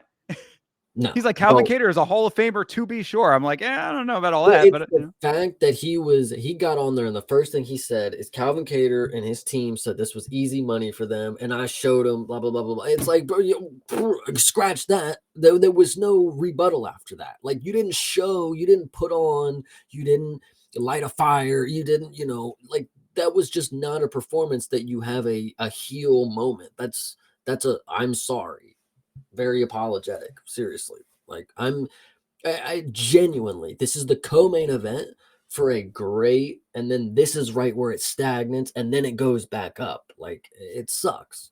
Yeah. Well, I mean, look, if this performance here was the way that you felt about, if all things are equal on how you felt about this one, then I think that there is some silver lining for you in the fact that he's now number 10 in the division, and featherweight gets a whole hell of a lot tougher after that. Yeah, give him fucking Ilya again. I'm all right for it. Like just right now, just Ilya. Just if he just anyway, we Feed can him move to on. the lions. I can understand it, but Anakin, don't you fucking lie. He's not entertaining on that goddamn mic. No, I already said he's a smug motherfucker. Oh my goodness. Like, he gets me fucking my blood boiling, man. It's his voice too. It's everything about this guy. The Moroccan devil, the devilish performance you put on, brother. Like, I like him. oh my goodness.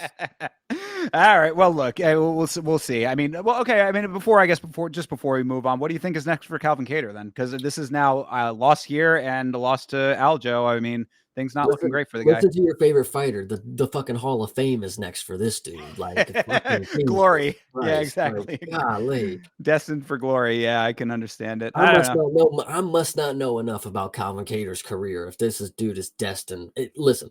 If he's destined for the Hall of Fame, I must have not been aware that Oh this yeah, no. He's certainly not. But I mean, people were saying like Calvin should not lose his job over this. I mean, yeah. See, Anakin talking about retirement. I guy. mean, if he wants to retire, then that's on him. But like, yeah, this is not necessarily like a career-ending fight, but he is now down a fight to a prospect and a fight to a former champ.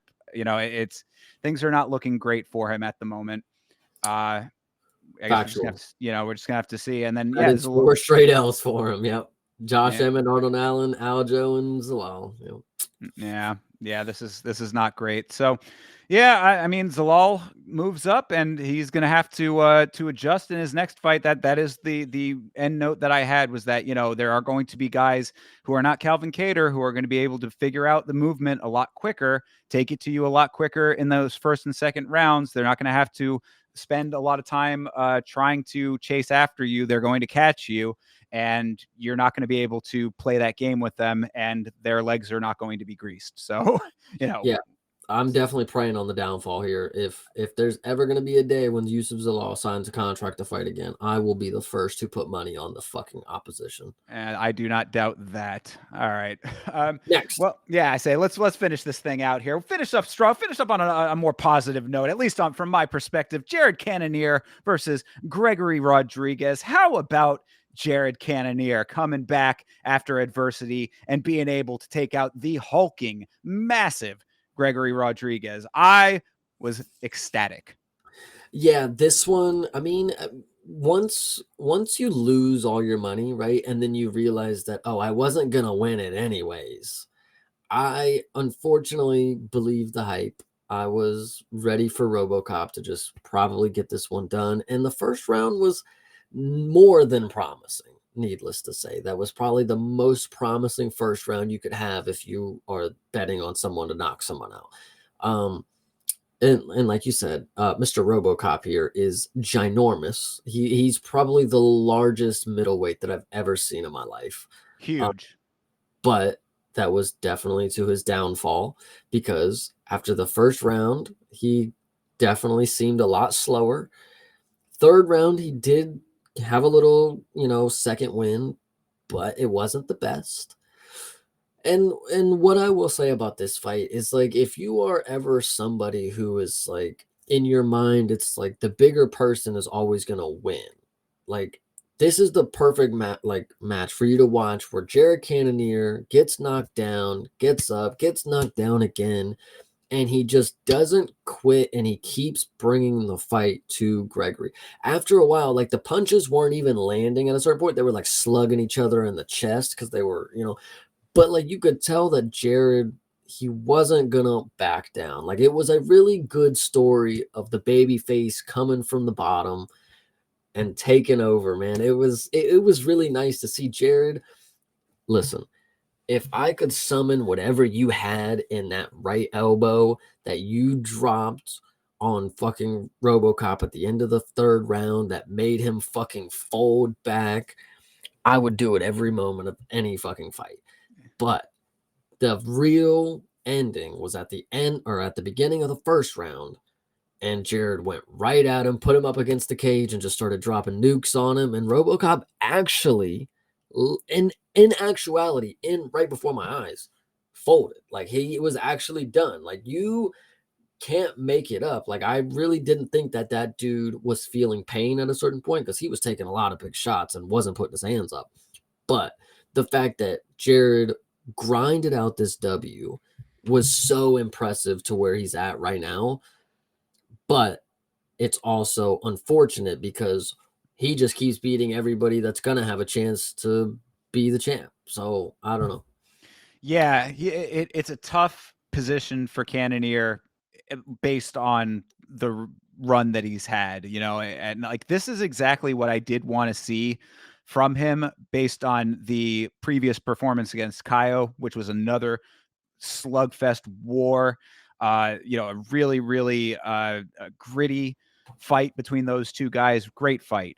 Um, I knew that Cannonier still had that guy in him, and when I heard coming to the cage them say that he still has that instinct to want to win the belt, I was like, okay, because we heard different from Israel Adesanya coming into the Imavov fight recently, and that's when I knew. I was like, this isn't going to go good for Izzy because Imavov wants the belt. Izzy's, you know, oh, I'm going to just be the fun fight guy now, and it's Right. well, that's not going to work. But Jared still wants it, so I was like, please show that and be able to do it against a guy like RoboCop, who is a tough motherfucker.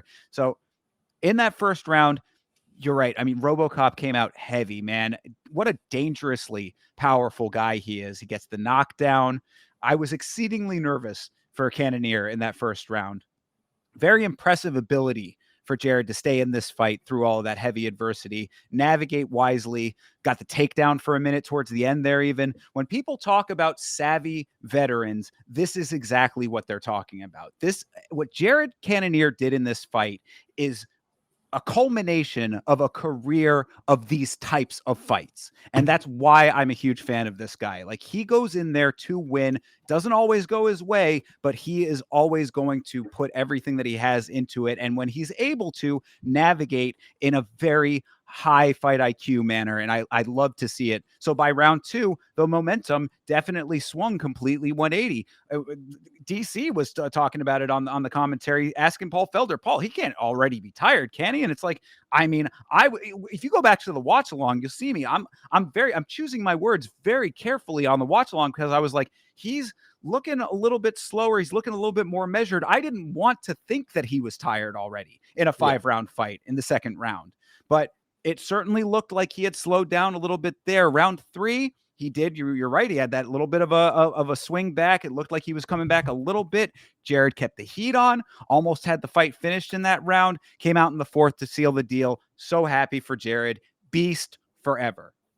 Yeah, this one, honestly, when you look at RoboCop and like you see the fight start, it's like again, this hulking figure that's across from you. But then as the fights go on, you start to remember that you have to cut weight in this sport. And maybe that's not what the issue actually was. Maybe RoboCop is just a dude who just don't have a good gas tank, whatever you want it to be. But it's like you can never predict who's gonna get tired first. Like that's really a big key in this. It's like sometimes the dudes just don't have it anymore. After the first round, the hands just drop lower and lower. So it's crazy to think that Jared pulled this one out, but he's never lost more than two in a row. So Yeah, yeah, absolutely. And so, you know, like you had alluded to, though, it is a precarious position for him now. I mean, like gatekeeper does definitely seem to be applicable. You know, it's one of those deals where he can get wins over certain guys, he can't over other guys. Will he ever hold a belt at 40 years old? It seems very unlikely. But I want to believe in the guy forever just because of these exact types of fights. That's really what I'm taking away from all of this. I'm very happy that I had the faith in him to put the money down on him. I mean, the parlay that I hit on with him and Sadikov on it, I was very happy about that coming through, of course, for the money, but I was also happy about it for what we're talking about here, where it really is like, you know, you want to root for some of these guys, especially for the style of fights that Cannonier is the exact type of fighter that I like. When people always ask, who are your favorite fighters and why? It's like, I like fighters that don't talk a hell of a lot of shit, go out there and do their job as best as they possibly can. And he is that to a T. So I really am happy about this one. Going forward, it's just going to be a really kind of sticky situation because he doesn't seem like he's able to keep the momentum on, and he is not able to pull it off when it counts the most, unfortunately.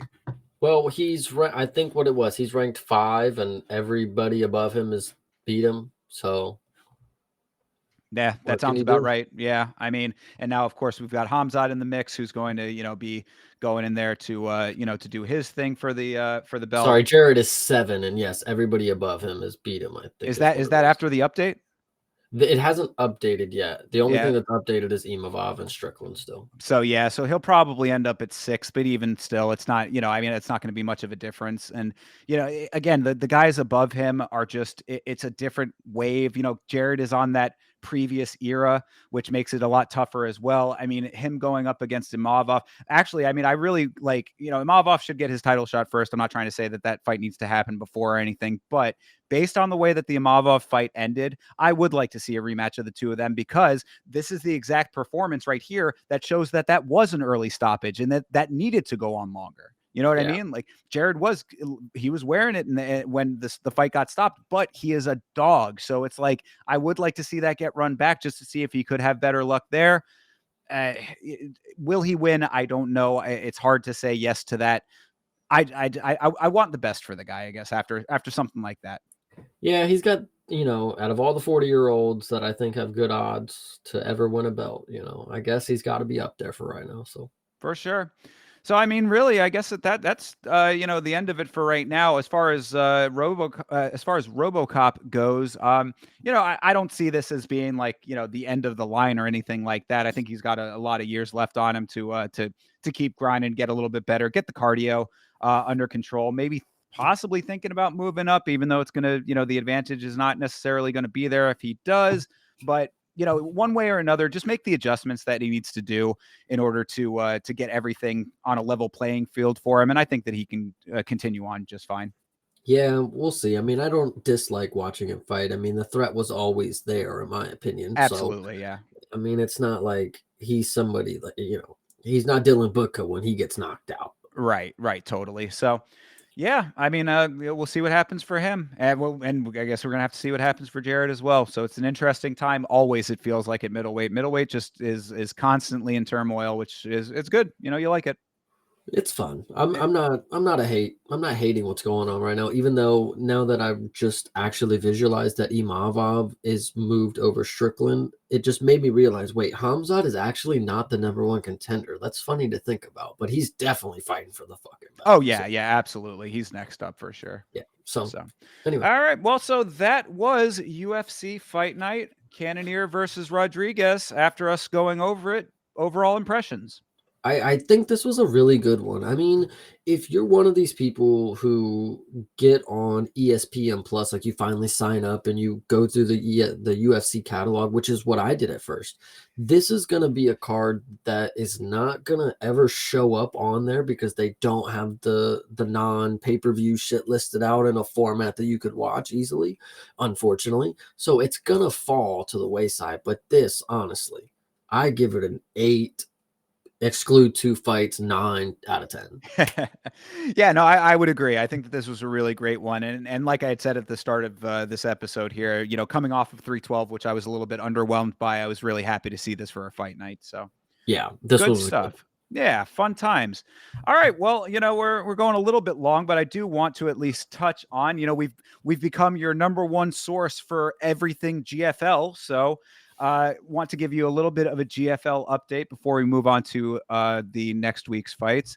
GFL has announced a few fights, and some of them are interesting, all names that you're probably familiar with. So I'm just going to run these down, and I guess we'll get your impressions thereafter, Chase. Let me start off here with Chris Weidman versus Luke Rockhold 2, the rematch.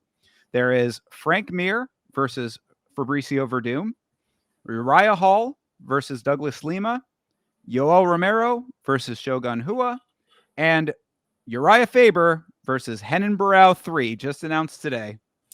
Yeah, so listen, all of them I saw on my timeline individually, and I took note of them. But it is really hard, one, to see these headlines and not just think it's shit posting because like fucking Yoel Romero versus who was it again? Yoel Romero versus Shogun Hua. It's like these what is even happening? Like I don't even know what to think. I know we're gonna obviously be in disbelief until we fucking see it happen.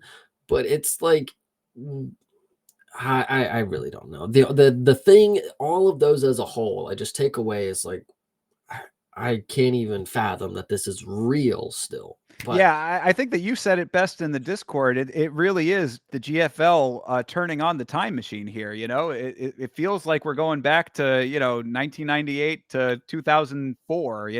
and they didn't even announce like is this just one card? Like are all these fights on the first card? Like what's the these are just fight announcements like for Yeah, nothing. right. We have not gotten a full-on breakdown of how these are going to be presented to us. There still is not a broadcast partner that I am aware of yet.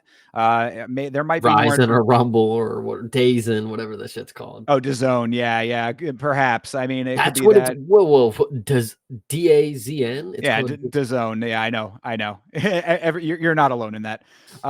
But yeah, it could be DAZN. It could be Fubo, which I've heard of, and Tubi, yeah, right, Roku exactly. Yeah, TV, like we're gonna be seeing these fights via the DVD man that comes around to the barber shop. yeah. But yeah, I mean, like you said, it's a little bit hard to make heads or tails of exactly what we're going to get out of this GFL experiment. This is the information we have now. There is one interview that I plan on watching. I don't know if I'm going to do it on stream or not. I might end up trying to do that this week if time will allow. But I forget what the guy's name is, but the main guy, Darren something from GFL, I think that's his name. He did a Q&A with Brendan Schaub, which, if Schaub's involved, there's certainly comedic potential just in and of itself. But there might be some more light shed on some of this. So we might get a little bit more information about how this is all going to shake out, and if there is information in there, I might try to catch that and catch everybody up on the next episode of this show.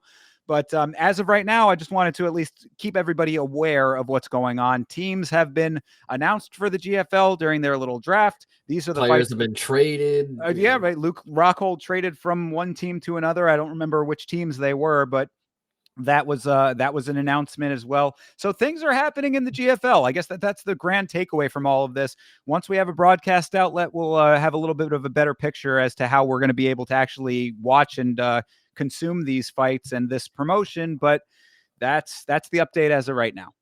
Yeah, it's nice to keep up with them, even though keeping up with them means what as of right now? Because are we even gonna? Is this something that's actually gonna happen, or by the time it comes to the event, they're gonna be like, "Oh yeah, well, don't even worry about those fights. We don't even know what happened back there. Like we got other fights that are happening. So who knows?" It's a good point. If these fights actually come to fruition, is still up in the air. If half the fighters on the roster are actually signed to the roster, is still up in the air. Well, they might just be doing a good old bait and switch. It's hey, we got Yoel Romero and Shogun, but then the time you get there, it's Yoel and fucking Nico Smelovich. Right. So Yeah. Yeah. I feel you exactly. So we'll see about all of this. As always, we will keep you posted on everything GFL as it comes out, as this has become our lot in life. But from right now, that's where we stand at least. 100%. Yeah. All right. So to close it out, we're running a little bit long, but we can go through a couple of these fights here on UFC Fight Night. Cejudo versus Song. This is UFC Seattle, and the big takeaway, at least aside from the fights, thankfully the main event has not been affected. But this card seems to be quite cursed, as there have been, I believe, 7 now changes or cancellations of fights.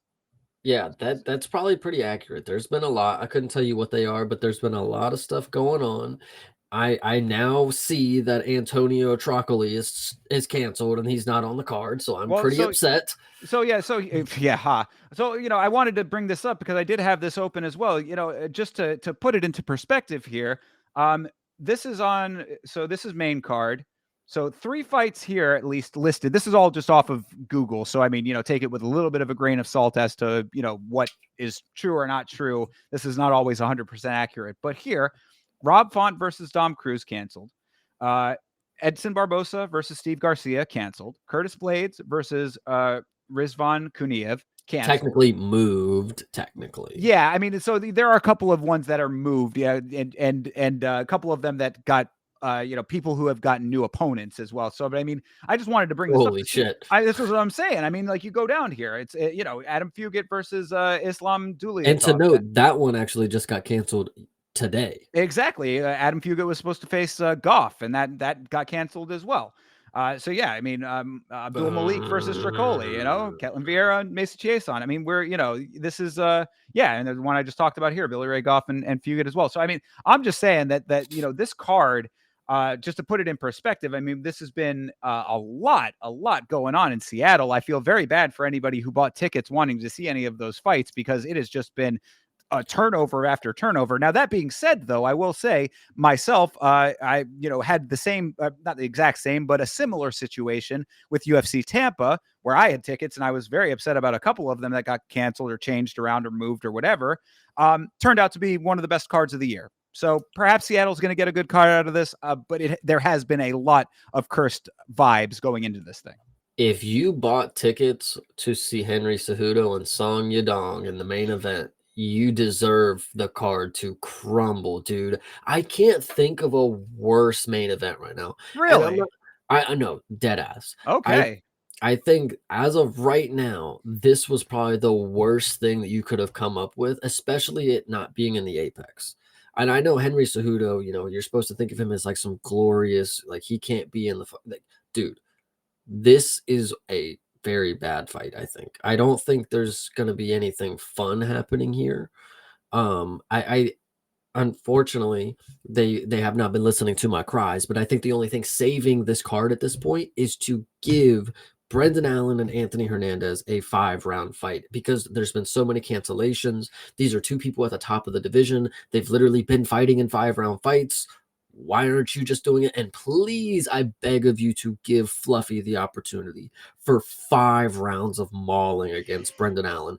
Oh my God. Brendan Allen will have no face at the end of it. And please, Dana White, listen to my cries. Fluffy 5 rounds. It's what he needs. It's literally, think about an animal in its environment. Fluffy 5 rounds. Like, I need it. Please. Well, and I mean, we all know your feelings on Brendan Allen, so I can understand the fervor that you're feeling right now. But I don't know if I necessarily agree that this is the worst main event that you could have. I mean, Song Yadong has had some pretty good performances. He's been a little rocky lately. I think that this is a good opportunity for him to really show out over a former champ that's, going to kind of get his star power back a little bit after, dropping a couple of fights that were less than stellar for him.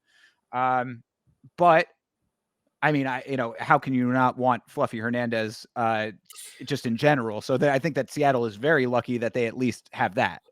Yeah, factual. This dude he's slowly becoming one of my favorites. If you want to talk about dark horse, like I really do believe that applies to what Anthony Hernandez has been in the matchups that I've seen. He's not only weathered, storms, he's also battered dudes. He's finished dudes that I thought were the guy. And he's also just unpredictable. And I know that's bad in the sense that I was talking about with Zalal. But when it comes to Anthony Hernandez, it's like you really don't know what he can do. Like, and against somebody who's as lackluster of as an opponent as Brendan Allen, I think Fluffy has a clean slate to just go in there. And if Brendan wants to wrestle, we're going to choke you out. And if you don't want to get choked out, we're going to maul you on the fucking ground and pound. So I don't know. I think this is the people's main event. If it were up to me and I could choose the cancellations, Song and Henry would be at the top of the list, and this would be the main event. I swear to you. I swear to you. Well, fair enough. And you said this is the people's main event. The one thing I will say about this card is that there are a couple of really fan-friendly fights on here, regardless of all of the cancellations. So it's not like this card is like a lost cause or anything like that, even with all of the changes. But this is definitely one of the higher ones for sure. Well, let's run down a couple of these. I mean, so Yeah. in this main event, what are you thinking? I mean, is Henry going to try to lay on top of Song? Honestly, I just realized Song has 8 losses.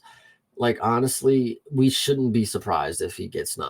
And I don't know how Henry's gonna do it, but he has been known, and I say this as a right now hater to Henry Cejudo. When I first started getting back into the UFC, I remember watching him against Demetrius Johnson, and I thought, holy shit, like this dude, he's got it. Now, whatever happened in the time between then, I don't know, because that's not the same fighter. Henry is, I don't know. He was able to rock Marab. It's interesting to note that. Song, though, I don't know. I can't give you more on this one. Yeah, fair enough. I mean, I think that you're accurate in your assessment of Henry. It's been a while since he's been the guy that was that guy. But the potential for him to win this fight, I think that there's definitely still potential there. I think he's a pretty good underdog pick on this one based on the rocky road that Song has had lately. But him getting clipped is not out of the question. He does have a big, rock solid head, so it's going to be a little bit hard to put him away. I mean, Henry's not a guy that's been knocked out. At least not right. I mean, am I completely off base with that? Once, apparently. I mean, so okay. I mean, once out of all of those fights, I mean, I guess it's not implausible that it could happen, but I think that finishing Henry on the feet is going to be a little bit of a tall order for Song. So hopefully his wrestling's going to be on point for him. But yeah, I actually think that Henry is a pretty solid dog in this one. I'm going to tentatively pick the dog on this fight. I don't hate that, even though I don't like the fight at all. And I'm with you on that, though. I mean, trust me, I'm not like, this does not enthuse me in any great way. I don't think it's a terrible fight. And I would like to see Song come out and style out. I mean, throw those hands, bro. I mean, like, catch him off guard, like, really start laying something on. And then, maybe we really see the downfall of Henry Cejudo here. That could be that, that narrative could play out. I would say take Henry Cejudo by decision randomly. It's a 5-round fight. Song hasn't even been in one of those. Yeah. Yeah. Well, he was in the 5-rounder with Piotr, I believe. That I don't believe that was 5. Was it not? Was it not a 5? I thought it was the main event. No, yeah, it was 3. Okay, he went 5 with Chris Gutierrez though, and Ricky Simone though. Okay, whatever. Yeah. So I mean, he has had on the 5th apparently. I didn't know that. That's pretty impressive. Allah. Anyway. So yeah, I mean, I think that's what I'm saying. I mean, I think that there is some potential in this fight for it to be entertaining, at least. As to who's going to win, I'll side with the experience from Henry, but like you said, I mean, it's been a long time since he's been that dude. You got to take him by the only way that I see it worth it, which makes the most sense in my mind, is Henry Cejudo by decision. That'll be some good money, I think. I would tend to agree, decision or submission, but I doubt submission's actually going to happen. Yeah. No. All right. Well, moving on. We've talked a little bit about this one already, but Brendan Allen, I mean, I think that this one's kind of a foregone conclusion. I think that Fluffy's about to catch a mean body on this one. I fucking God, I hope so, dude. Oh my God. Yeah. All right. I mean, this is a good fucking week. I'm gonna get a picture of Brendan Allen and I'm gonna hang it up like fucking RoboCop did with Cannonier. Fair. I know that you are not a fan of Brendan Allen. I have been a little bit more favorable to him in the past, but I just think that Fluffy is, we talk about being that guy, like Fluffy is that guy. I mean, he's been proven it time and again at this point.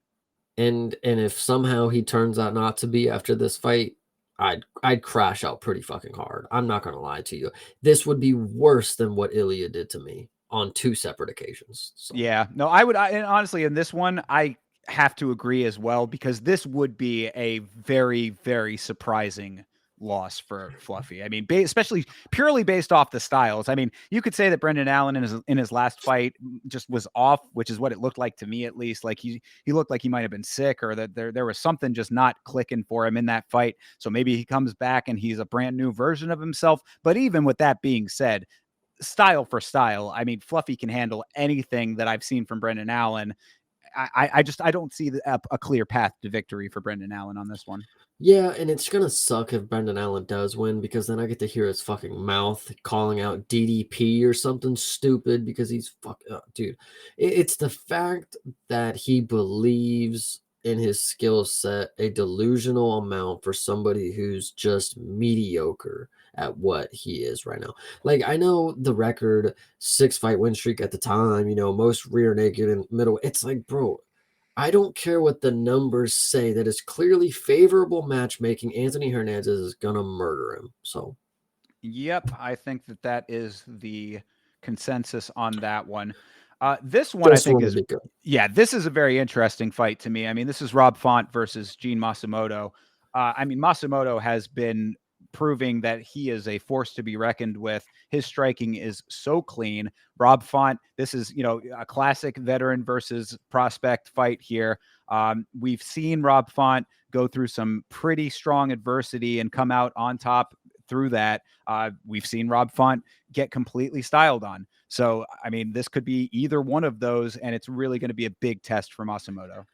I think what I was gonna say first is Matsumoto, again, he's one of these dudes that has a skill set where he's just unpredictable at what he's able to accomplish in the fights because Rob Font is able to one. I was looking at it just to clarify. He has not been finished much. He's only been finished once, and it was by submission. To get this, which is crazy, Pedro Munoz. Anyway, Yeah. Well, so I mean, Pedro was, back in the day, right? so if I had to lay anything on it, I'm gonna say Matsumoto by finish. This is a catch weight. Why? What are we doing? That's interesting. Probably because of all of the switch ups, I would think. Oh, okay. I mean, Yeah, that's speculation, though. I don't know that I to be mean, it seemed like certain. plenty of time in my opinion, but I mean, maybe Matsumoto was like, "Yes, I will do it if we can just meet, whatever." So I don't. But either way, good point. Yeah.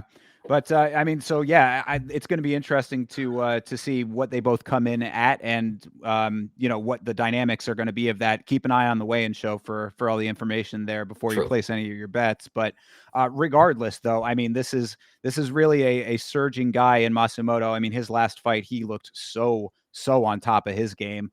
Rob Font, coming off of a win himself, is proving that he is a dude that you should not be counting out. I mean, his last win was over Kyler Phillips. Kyler Phillips. Yeah. And I, at the time going into that fight, was saying, Kyler Phillips might have been next up in my mind. I mean, he had looked really, really good in his previous fight. Rob Font taking care of that business. So, I mean, this is going to be a good one right here. I will tentatively go with Masamoto on this because I do think that he is more technically sound than Kyler Phillips, like at this stage of his career. But the O got to go sometime, right? I agree. So, I mean, who are you picking, though?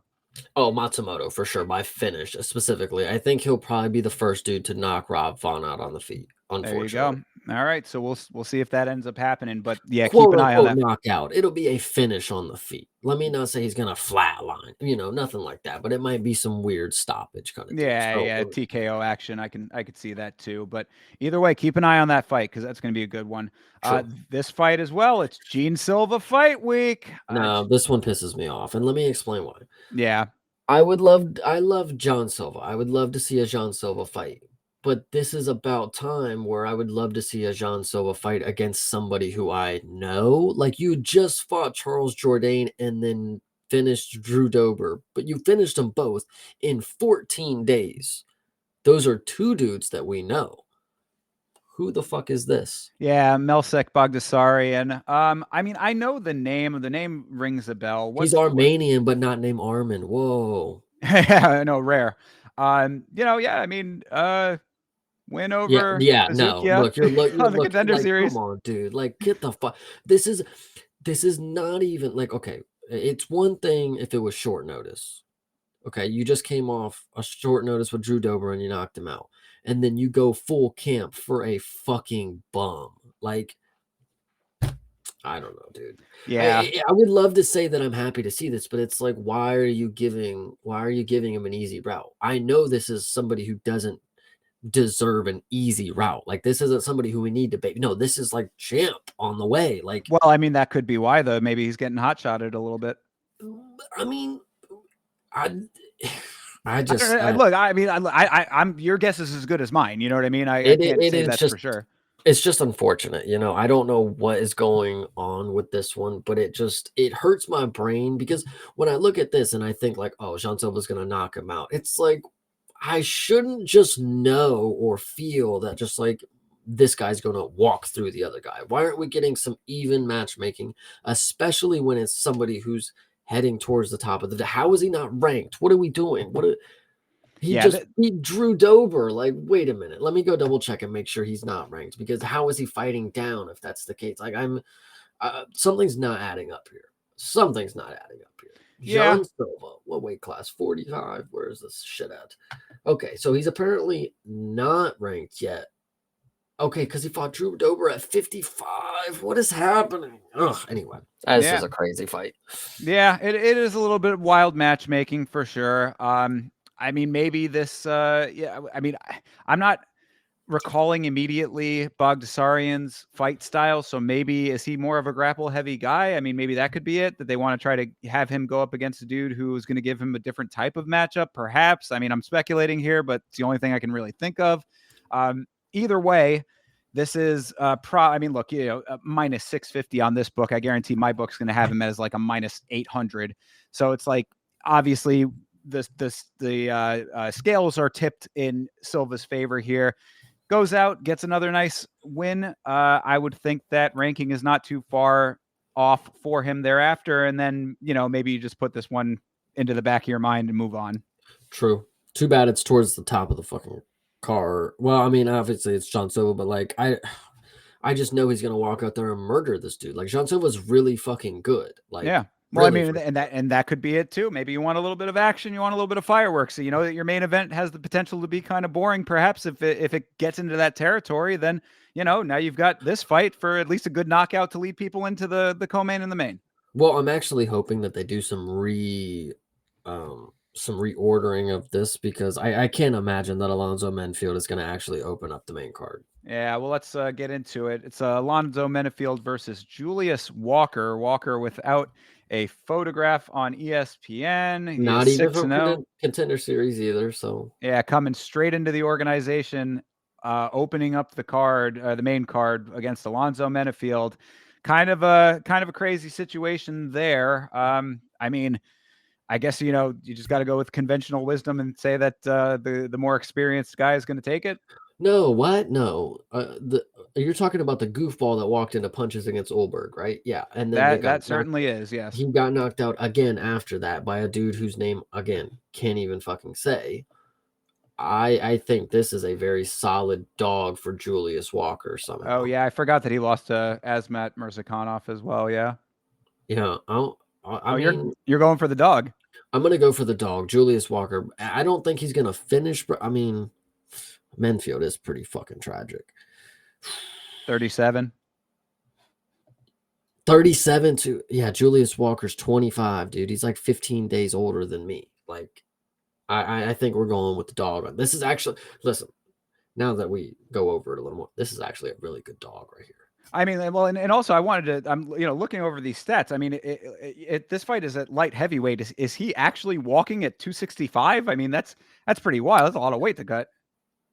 He must be no. I think that's based on the last matchup that they would have had. Well, either way, though, I mean, if he was coming in at 265 in any fight, that's Well, I mean, but the last time he fought was December 7th, 2024. I mean, was this at heavyweight somehow? Like, can I see? This was at okay. His previous fight was at light heavyweight, so they might just have that wrong, or they just didn't update it when he was the heavyweight. That just could be just off. But either way, I mean, yeah, these stats are kind of crazy. Dude, he might. I mean, listen, this is going to be the prime example of why these fucking fat heavyweights need to cut because this dude's going to show up shredded.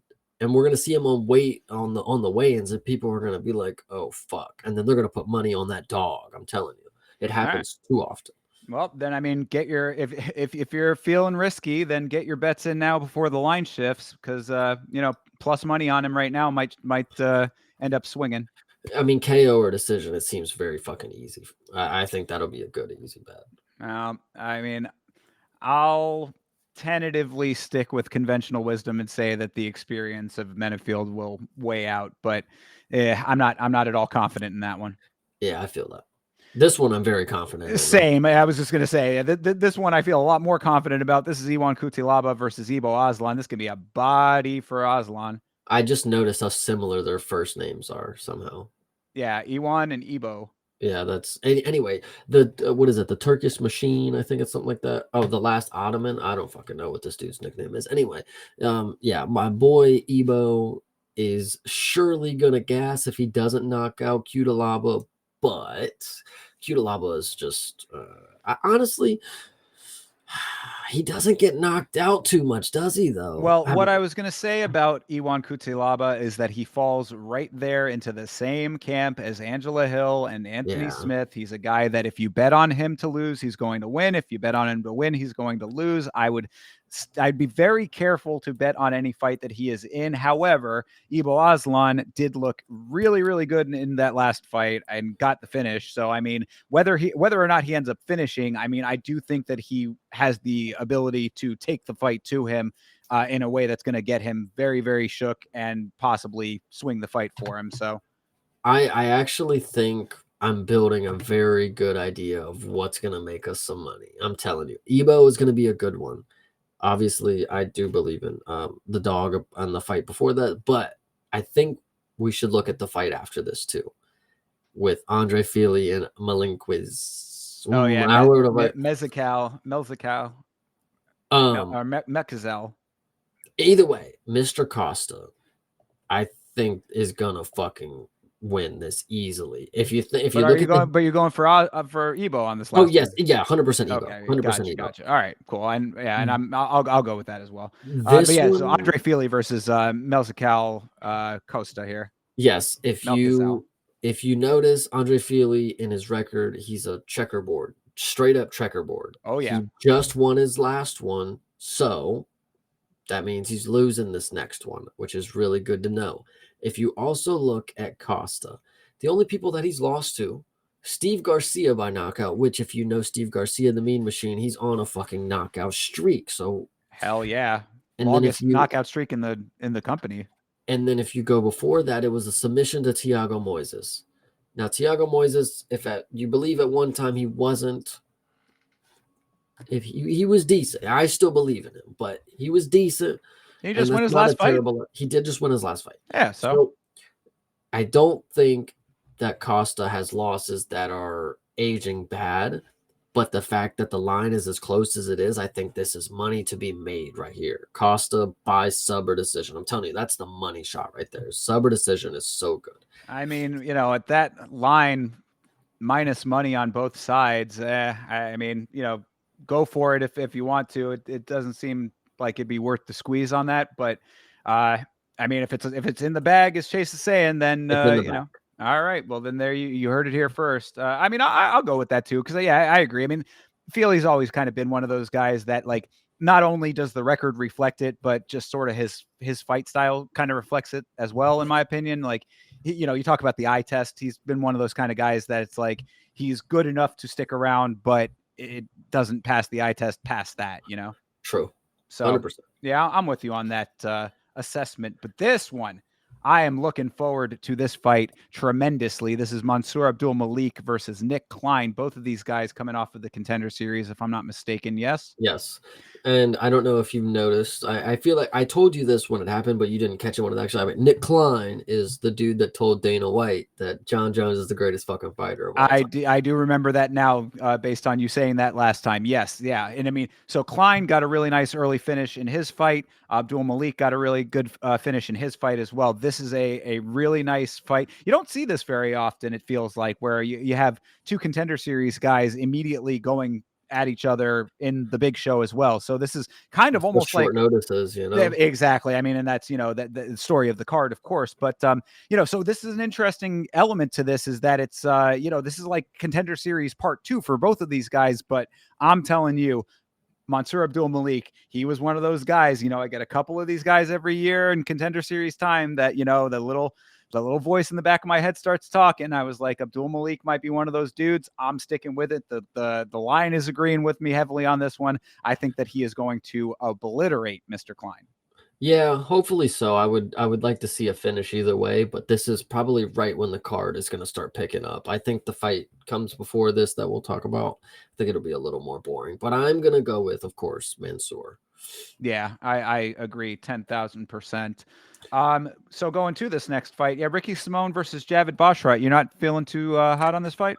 I don't think it'll be an exciting fight. I don't think I'll hate it, but I think Javid will go for a boring decision because he just came off a loss to Ayman Zahabi, and unfortunately, I don't like that dude as well. But I think Bashrat will need to have a big comeback, especially against Simone, who we just saw lost against Vinicius Oliveira, and then Mario Batista and Song Yadong. Wow, okay, he's on a 3-fight losing streak. So I mean, we've seen 4-fight losing streaks before. I don't hate that Javid Bashrat will just put Ricky Simone into retirement. So Yeah, I think that there is probably potential for that to be the narrative here.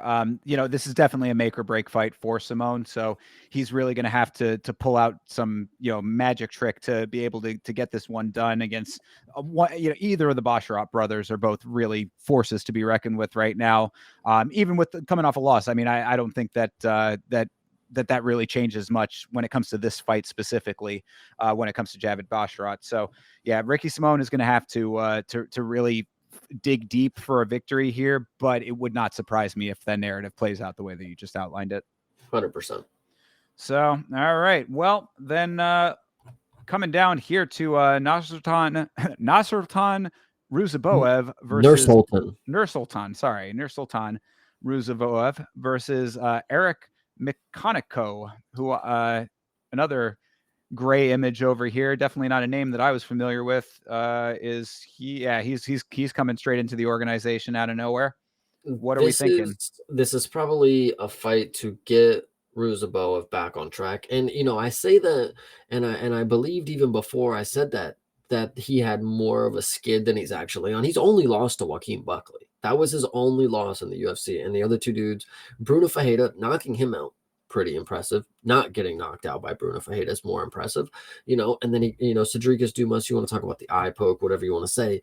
But then he gets right into a fight with Buckley, which May 11th, 2020, it's a little long ago, but like Buckley's now on his way, he's calling out the champ type deal. So True. Ruziboev is not far off. For them to throw him a dude with no pictures, it's probably warranted for us to pick Ruziboev. Yeah, I would say that makes a lot of sense. So, I mean, not too much even more to say about it. I think Ruziboev takes this fight, and we end up in a situation like that guy that came in. We talked about who was he? The dude who fought Guskov last. I forget his name. Yeah, I forget his name too. But I bring that up to say that there might be some potential for the new guy to have a better performance than you might be expecting, but it's still going to end up going to Ruziboev. True. All right, and to finish it off, Modestas Bukauskas. Hey, come on. You don't like Modestas? I like Modestas Bukauskas. I think he's got a fun name at least. Yeah, I'll probably bet on him because he's the favorite. But other than that, the Baltic Gladiator, I'm so confused. Lithuania, the Baltic Sea, I don't know if those add up. I'm just so confused. I don't know geography. Either way, he could be a fun fight. Rafael does have one loss, though. Maybe this is not a bad dog. Has he been in the UFC already? Yeah, this is Modestas Bukauskas. He lost to Ibo. Yeah, right. Yeah. Okay. That was that fight. Yeah, this Modestas Bukauskas versus Rafael Sakarica. I mean, I think that Bukauskas is probably going to be able to do some decent groundwork on him. I would think he lost to Vitor Petrino. Oh That does not age well either. Oh, god damn it. That's So his only UFC loss, by the way. I'm sorry. No, this is his second stint in the UFC. I did not know this. yeah. Before that, he lost to Khalil Roundtree, age decent, and then Michelle Olajaychek. Yeah, you're talking about Modestus Bukowski's here. Yeah, he's not Yeah. had a great run of it. I mean, it has been a rocky road. And Sakarica, 11-1. I mean, I think that this is probably a good time to bounce back for him. Yeah, I mean, honestly, I don't hate the dogs that I'm seeing here today, but Vegas somehow knows. So I'm not going to try to act like I know it all. They do. They pick, the house always wins. So, Peyton Talbot. yeah, true. I mean, you're not lying. It's not always, correct. Hey, look, we had a couple of really good underdog wins on the last card. So, I mean, there is potential there. Will it be this fight? I wouldn't necessarily say so, but I mean, again, the records alone would lend it to believe that there'd be some competitiveness there. So, True. hopefully that's the case. I'll tentatively pick the dog. Why not? Doesn't sound too bad. Yeah. So that's that, I guess, for Seattle. And who knows? I mean, really, we talk about this on Monday. We got a couple more days until this this card takes place. Who knows what's going to change between now and then? But whatever happens, we will both be doing our individual watch-alongs of all of these fights on our individual channels. You can find me watching along, hopefully with the Vitz King this week. Didn't have him for these last fights, but hopefully this week will be back to normal. You can find me and him right here on Yama. That is youtube.com/@Yama Show. And Chase, I know that you can tell them where they can find you. They will be able to find me doing individual watch along at youtube.com/@CP Smalls, on twitch.tv Twitch dot something. Don't worry about that one. Yeah. Don't worry about that one. And then on Twitter at Creative Partin, Partin, and we have fun on there. So make sure you follow my boy. We're gonna get your plug game worked on. Yeah, but yeah, definitely follow Chase on Twitter. If you want a last week's fights shirt, holler at Chase for a shirt, man. We got some shirts made up. They are dope. People are loving them. And it's a good way to support the show early on before we start doing mass production. Chase is wearing one right now. How about that? You could be an owner of that fine product yourself. So hit Chase up on Twitter about getting yourself a last week's fight shirt.